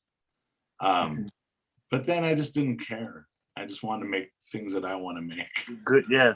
That's what I want. I want to make good quality. Like I'm never gonna put anything that I would be like, if I got, would be like this. Why did I buy this?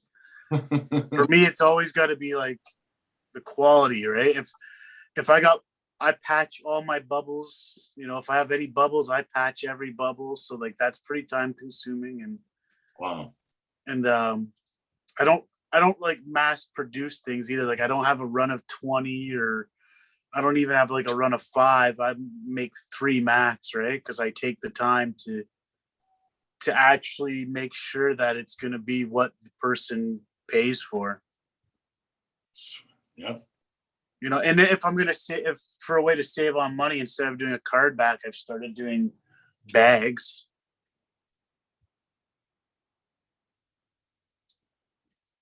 How does that? I mean, do people like that better? I don't know. I felt like I said, like I was part of the packaging discussion, and I always felt like that was like part of the art of like the bootleg toy was throwing in that blister and having that card back and the presentation of the whole actual that's whole toy. To me, that's the whole part of like the artwork.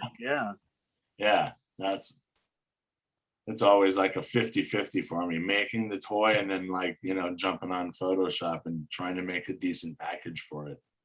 I would even say though, like for consumers, it's 50-50. You have some people who they only buy backers. You have some artists that they buy a piece regardless of backer or bag, and then they'll keep it pending. And then you have some people that, regardless of if it's in a backer or bag, they're animals. So it's across the board, like it speaks to some people. It doesn't speak to everybody. Like I have met people that blew my mind when I found out they just rip up all theirs. I keep all my all my bags, and if it came in a backer, it stays in a backer. But there's some people that they buy backed figures. I wouldn't rip open a blistered and backed figure. I wouldn't open that. I definitely would not. No, that's Sorry, go ahead. I just said like a lot of my collection art. I definitely love the hand painted back cards because it's something that I wish I can do. So I appreciate it. And you wouldn't want to wreck that either by ripping a blister off of it. Never. Exactly. I've actually so that you keep it all contained and it's on its own. It's all one piece of art. I've actually had people though message and ask to not put it on a backer, and if I could bag it for them. Wow, that's awesome. Yeah, so I'm always curious about that. If anybody would ever actually want me to do that for them. See, but the thing with me is I always this is how I am. Like I can't just put it in a bag and send it to you. I always come up with a little header card to throw on it as well. So heck yeah. So they always end up getting a little something anyways. Nice. Yeah. That's like that Underworld Muscle. I don't know if you guys follow him, but he has the Crow Man. Like he did a He-Man thing, like a Cro-Magnon man character. And he just dropped a bunch of stuff, and he offered both because he'd put a bunch of work into the backing card for that as well. Really cool work. And so he offered both. You could buy it with or without the backing. And I bought both because I'm like, I can't get myself to tear that out of the package, but I'm going to want something to hold too, Chicken Burger Disco was even saying like he sees eye to eye with me. I only want loose unless it's a special thing. Gone and messed with them. They said Biddy sent me one, blister fell off, and man, so much fun happened. So admittedly, like I say that is one of the most devastating things that can happen to a figure. At the same time, one of the most exciting. When you've got a figure on your wall, and all of a sudden one day you just hear that like resin hit ground as the blister peeled off. Oh man. And personally, like, so if you're gonna put everything back to like the artist intent, I would say 3.75s, the Kenner mailaways. And so right now there is that weird little touch of home when it's like COVID, you're sending off money, figures coming in the mail, you rip it open, bagged figure. It kind of plays right into that whole like Kenner mailaway figure thing. But I would say like the backer is just as much a piece to each individual collector as the piece. So like somebody the other day was ripping on Boba Fett pieces. One of the soft vinyl guys was like, you know what? We've all seen enough Boba Fetts. And I was like, you're just looking at the form. You're totally missing all the other aspects there. You're missing like the actual engineering behind getting that one to be that way, the colors used, whether it's a hollow body, whether it's a full body. Like you're missing all that just to be like another Boba. And it's like, that's just a form.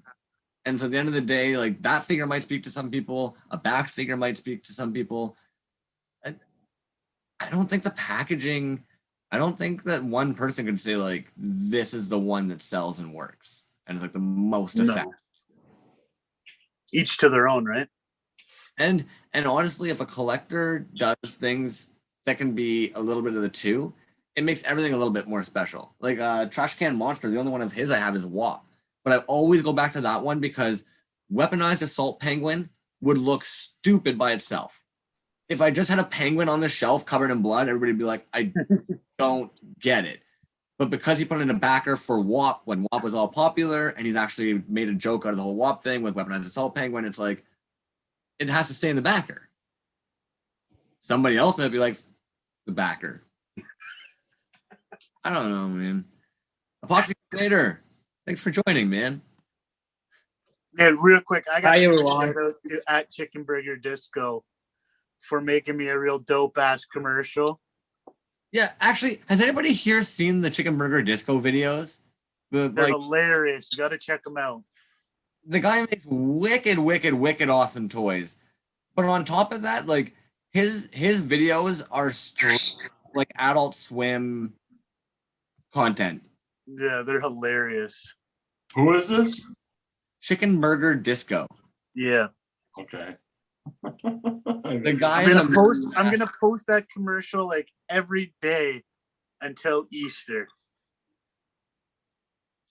Sorry. Every day it'll be in my story till Easter.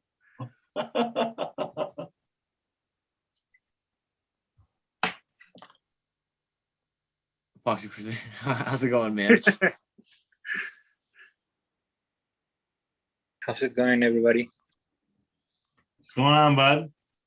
Kind of late, but I'm here. I wanted to just say a quick hello to everyone, see how the chat is going. I'm hearing a lot of interesting things about this whole versus back versus package versus card. I'm having this problem because for my latest figure, the Magdalorian, I've been posting like the whole process of the figure since a couple of months ago, but all the likes and followers just explode when I posted the package. So now I'm wondering if they more interested in the package itself than the figure, or like 50-50 both things. So Well, I think, tell me. Your first one though, when you first showed the Mandalorian, it was like August or September. And that was right along the time that like the Mandalorian was on. So when you released the Mandalorian around that time, I remember Slug Toys shared it and it like blew up. And then you've done several releases though since then. So at this point, now you're regaining that hype. So it's hard to say if it's the packaging or if the toy is now being dropped and everybody's like, oh, he's dropping it now. Maybe I'm just wondering about the whole thing right now, mostly because indeed I started with all this thing in August, and the Magdalorian was planned to be out on October, November, I think. So it took me a lot of time because a lot of things happen around here, and I was short on all the materials and expendables for the figure. And yeah, indeed, I've gained a lot of followers since then, and maybe I'm regaining the hype on the figure.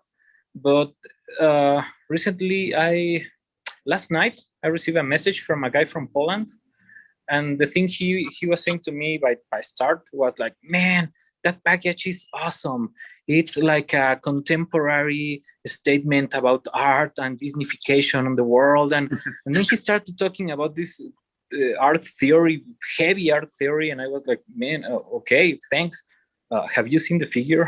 Because the package, I know it looks cool, but it's a figure too, no? So for me, this whole thing about, I always love bootleg figures because always the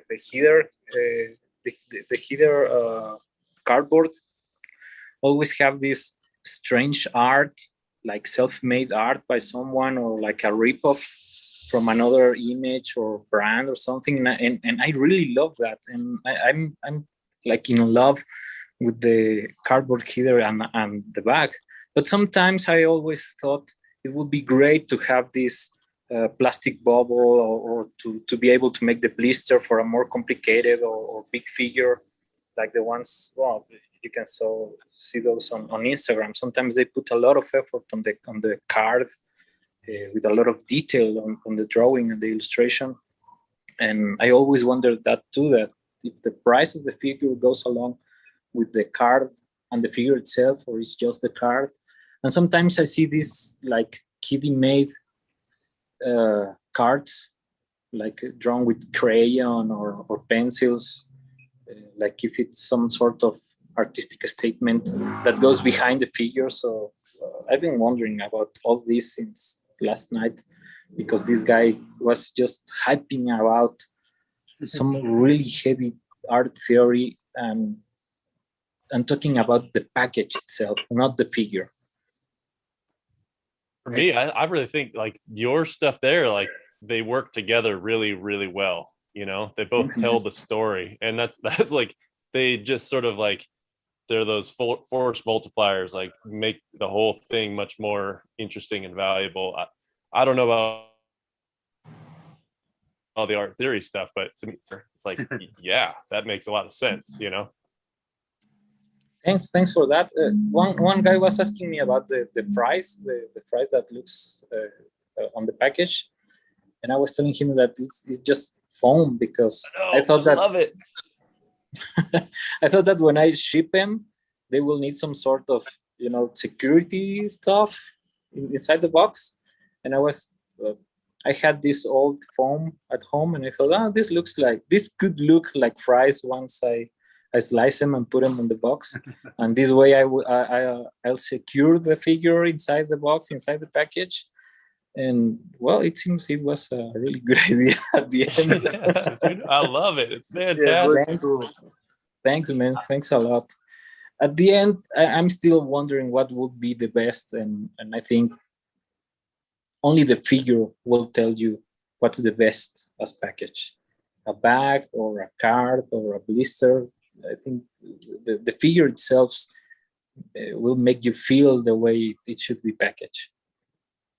I agree. Not to talk down, but like, there's a lot of those out there that are just the backing card, and I'm getting a little burned out on that, like empty blister kind of a statement. It's like, it's cool, but I myself want something in there that's just as cool. Yeah. Yes. Also, I've been thinking that the figure itself, it's a big handcraft effort. You made it out of resin or wood or clay or whatever materials you use. Even if you use like another figure for the support as a custom. But also the packaging itself, it's a heavy handcraft thing. If you don't have these thermoplastic molders, and you have to build it from scratch, like from wood and a vacuum cleaner and that kind of stuff, that that process, it's also let's say it's a figure in itself, because it's handcrafted with a lot of process and a lot of time and a lot of work, just as when you make the figure. So in terms of time and price and all these things, sometimes I think that it's like buying some sort of two kind of products, or twice the same product, because it's all handcrafted. The card, the blister, or the bag with the header, and also the figure itself. Sometimes I've been seeing these videos about the blister bubble making with the vacuum cleaner. And yes, you could buy the actual materials to do so. But also, if you happen to have leftovers from plastic, you can use that. And then that I think that adds value, because it's handcrafted from not leftovers, but with another materials that by themselves are some sort of artistic statement, let's say artistic statement that goes around the figure. So you're speaking my language with the bootleg style stuff, because that's Thanks. you know what I mean? Yeah, that's like what makes it cool is that you're using maybe materials that you wouldn't normally see, or you're just putting a lot more handcrafted work into every aspect of that piece, and it harkens back to those old school bootlegs like you're talking about, like you saw when you were a kid, that just like had random stuff in there, but there's something cool about that, on its own. Yes, and mostly because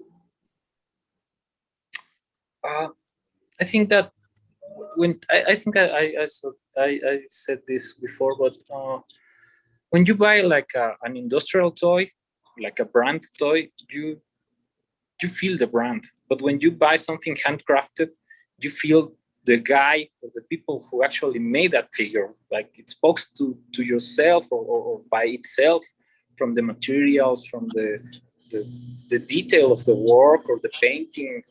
And as long as you keep them human, for things in some sort of way, you feel the human behind the figure. But when you start using more technology into the make of the figure or the box itself, it starts to feel less human. I sometimes wonder about this. It just starts to feel more industrial, and in the end, you can go and buy something industrial by its own without asking the guy who made it or interacting with the guy who made it. And for me, that's kind of strange. Talking about this kind of art, mostly the nowadays display art that resin toys and art toys supposed to be. Well put. Well, Gulagaba basically is right up your alley then.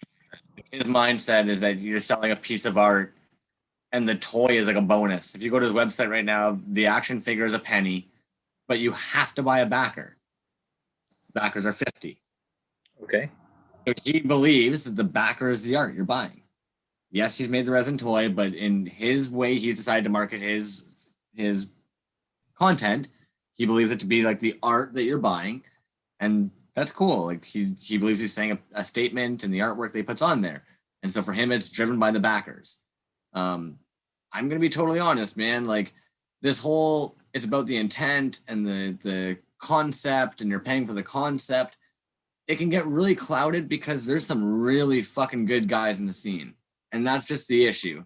So I'm gonna say one that there's an unboxing that doesn't exist. Straight up, it just doesn't exist, because this artist sent something and I was floored. I was flabbergasted. He was probably like one of the first artists I'd ever talked to in the scene, always calling me friend, always being super friendly.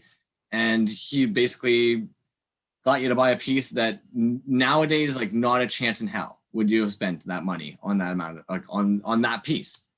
The piece takes so long to come in. It finally shows up. And the issue is that you're talking to him about one of his peers' work one day, and he starts trying to explain to you that you need to lower your standards. these aren't commercial toys. You need to lower your standard. You need to understand they're going to have, and you're not even talking about his work at this point. You're actually kind of like, well, I was actually asking you if I should approach one of your very close friends. That I was like, hey, should I even ask about this work? Like, and you're telling me like, well, yeah, he's known for making rough work. And right away, I'm kind of like, so is it even worth mentioning it to him? And then you actually see the work that this guy has sent you after he's just told you got to lower your standards. And the print up on this thing, like you guys had printed out your own stuff. This looked like when I was in high school at my parents' place, printing off of a school project, has all those lines all through it. And the figure literally has like the confused dog head flopping over here, and there's glue everywhere. And you're looking at this thing like, what the heck? And you reach out because you're trying to hope for like an excuse or some kind of explanation, or it's like, man, I'm trying really hard. This is the best I've got with the tools. No, this person proceeds to basically tell you like, well, it's about the concept.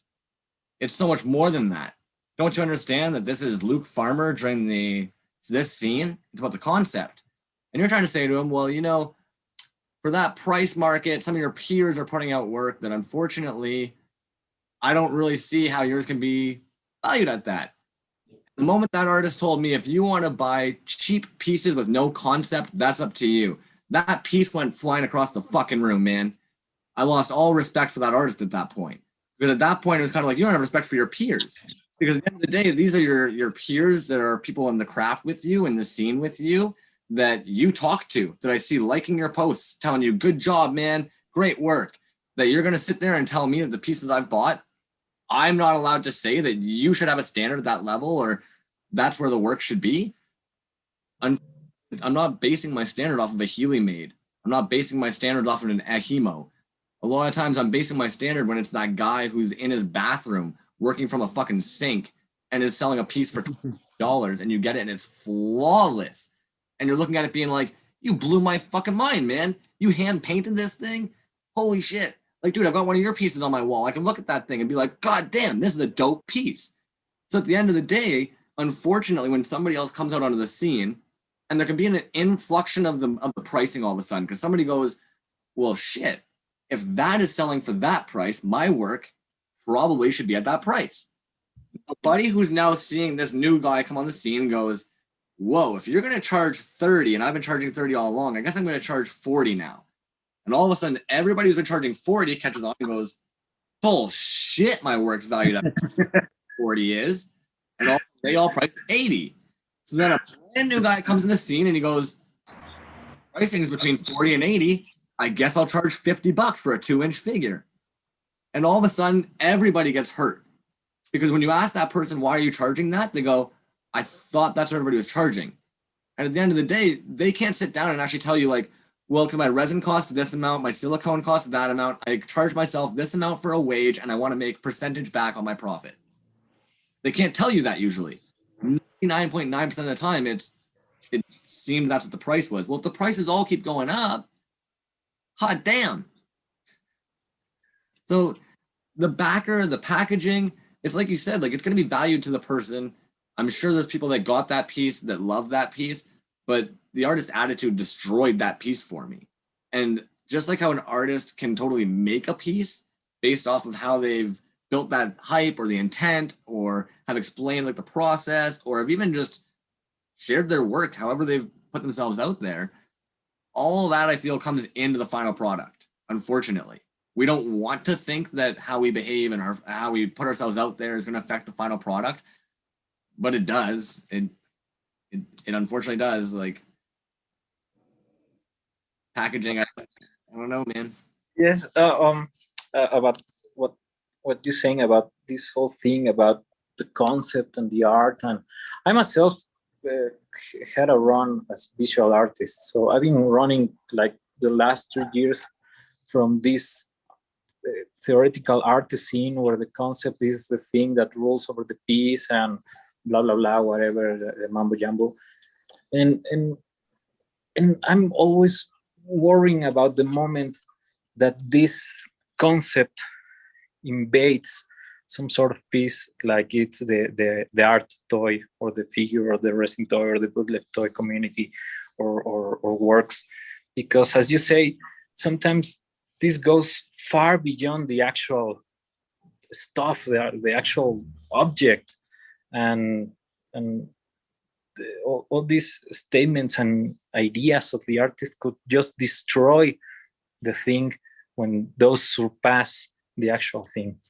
And that's why I was saying you some other time that for me sometimes these figures works simultaneously as art and anti-art, because you're trying, or myself, I'm trying to subtract all kind of concept, all kind of theoretical stuff from the fact that I'm just having fun doing these figures, or trying to mash up fun with some figures and some ideas that are rambling around my head. And when the package and the figure lack from this idea of the fun of the making and starts to climb to the concept stuff, for me that's where the line is broken, because now you're trying to do art from a moment or from a material that not necessarily is art itself.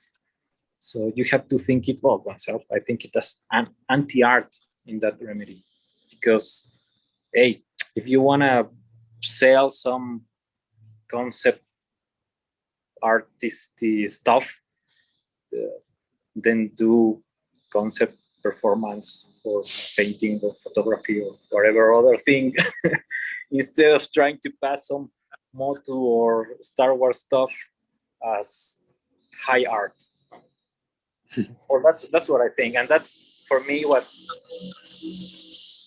as you say, keep inflating the price, because hell yeah, if that guy put this resin sheet on a white box and said it's art because of a very complex concept, then why the hell I'm not going to do the same thing for $100 or $1,000 or whatever.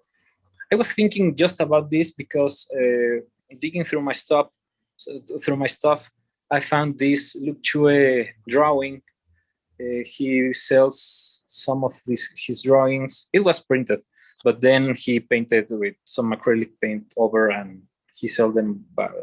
I don't remember, $35 or $50. I don't remember now the actual price.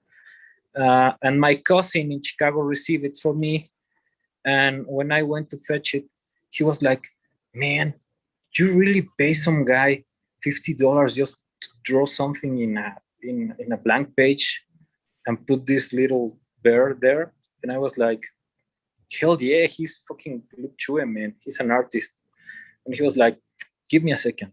And then he go to his desk, fetch a blank sheet of paper, and then drew a couple more of bunnies and bears, and handed to me and said, "Now give me $50. I'm fucking Christian Martinez, so now I'm an artist too." I was like, "What?" And he was like, "Man, I took the liberty to actually draw it. This guy just printed and put a brush of paint on that and sell it to you. So what's the difference?" And since that day, I've been thinking, and yeah, what's the difference? Really, what's the difference? The concept, the marketing behind this guy, that for some time we thought or we think that his ideas are outstanding, or what's the difference? What's the difference between my resin figure versus the resin figure of other guy? You know, it's the same process. It's not the same process. It's the card. It's the blister. It's the fact that I don't own a pressure pot, or is the pressure pot something that you add as the value of the things that are you making? I just have to wonder about that. Talking about the price and the concept and all the stuff that goes around this idea of making toys and indie toys or art toys or display art or whatever you want to like it. Well, I think there's a lot of it has to do with the provenance, right? So like the story behind it, how that happened, and if you're the first guy, like sometimes you gotta say toys. Like he's the guy. He's doing these 3 3/4 Star Wars figures in wood with the articulation and everything like that. So that's like, if I came along and I did it after him, it's not going to have the same impact as his work, because it's like, oh, that's the first time I've seen anything like that, you know. And so I think that has a lot to do with it. And then if you're like where you come from, your artist statement, or what you're trying to say, or your history adds to that aesthetic, right? So if like you're using materials that are around you, or it somehow speaks to your environment, like that's got a lot of impact too, you know. So it kind of depends, I think, on the situation. But I have to agree with you. If you're the guy that's just doing that because you see somebody else do it and you're trying to make some money off of it, it doesn't have the same weight, right? It doesn't feel as interesting or important. I feel that shows too, you know, any kind of lack of creativity or lack of charisma in what you're doing will show, you know. Whatever heart you put into your work will always show. For sure. I think it's always that intent. As well. At the end of the day, like, try and just make your intent clear. The internet's weird, right? Like, already makes communication pretty distorted. We were even talking earlier about the like Instagram like etiquette and like sharing and stuff, and it's kind of like even that becomes like, it's almost like you're afraid of offending anybody, so you want to make sure that you're being nice, and it's like, yeah, it's kind of a hard place to navigate. So why even cloud intent? The more that you can just explain what it is. And I think Downer Energy put it really well in the Artburst toy one, where he actually said, like, the moment it's out of your hands, like the customer is going to make their own choices. Some customers are going to get that thing, man, and be like, this fucking packaging makes this whole thing perfect. And they're going to want like the whole thing in a case with the figure in it. And they're going to go and get something to contain it and make it look dope. And other people are going to, unfortunately, pull the figure out and neatly put that away somewhere and display the figure. But you got, like, I think we, like, again, we were talking about this a couple times. You just got to do what you want to do. Because if so much about this is actually like wanting to create something, then it's only once you get to that selling phase that all of a sudden that line gets real gray and weird. Yeah. It's like you said, it's gray and weird, because now you're trying to please somebody else instead of just trying to do something to make yourself happy or make something for yourself. It's a whole nother beast. It's true. But like I said before, if you purchase my toy, I mean, it's yours. You know, I have, you know, I do with it as you please. Yeah. No, ultimately, I hope you put it on a shelf. I hope you collect it. But if you crack it open and put it in a fire, that's fine too. If you crack it open and put it in the fire, at least send me a pic of the thing so I can remember it. Yeah. Maybe next time I'll use that pic as the card for my next figure. There you go. That's awesome. Talking about statements, I'll do that. That's a good one. I Hey, think guys, I have to head out because I got an early call time tomorrow. But as always, it's great talking to everybody. I love meeting everybody in the toy world, and Crumbs, you're the best. And thanks so much for coming out. Have a good one. Uh, I was gonna say I gotta take off here too. It's 1 a.m. and Yeah, I gotta man. work. I think one's a good time to call in. But I appreciate Yeah. kind of hanging out, coming in, chatting. Foxy Crusader, I appreciate you swinging in, man. Getting us all deep into packaging. I wanted to jump in earlier, but I'm having these problems with electricity. So at the moment I notice I have some light in the workshop, I decided to jump in. Gotta go too because of the same problem, but it's been amazing. All this community, it's like amazing. I'm really surprised. I tell this everyone. It's the only time I actually have talked to artists that answer the things I ask them for, and they always very friendly. Crumbs, you're the best. And Strawberries, nice to meet you, man. It's awesome. Hope we can get to talk about bootlegs some more in the future. So stay safe and be cool, everyone. Epoxy, send me a DM of some of the questions that you're having that you're not getting answers for, and I'll see if I can pick some of the homies' brains. That are getting Oh, awesome. Thank you. If I have any, I'll DM you. Sounds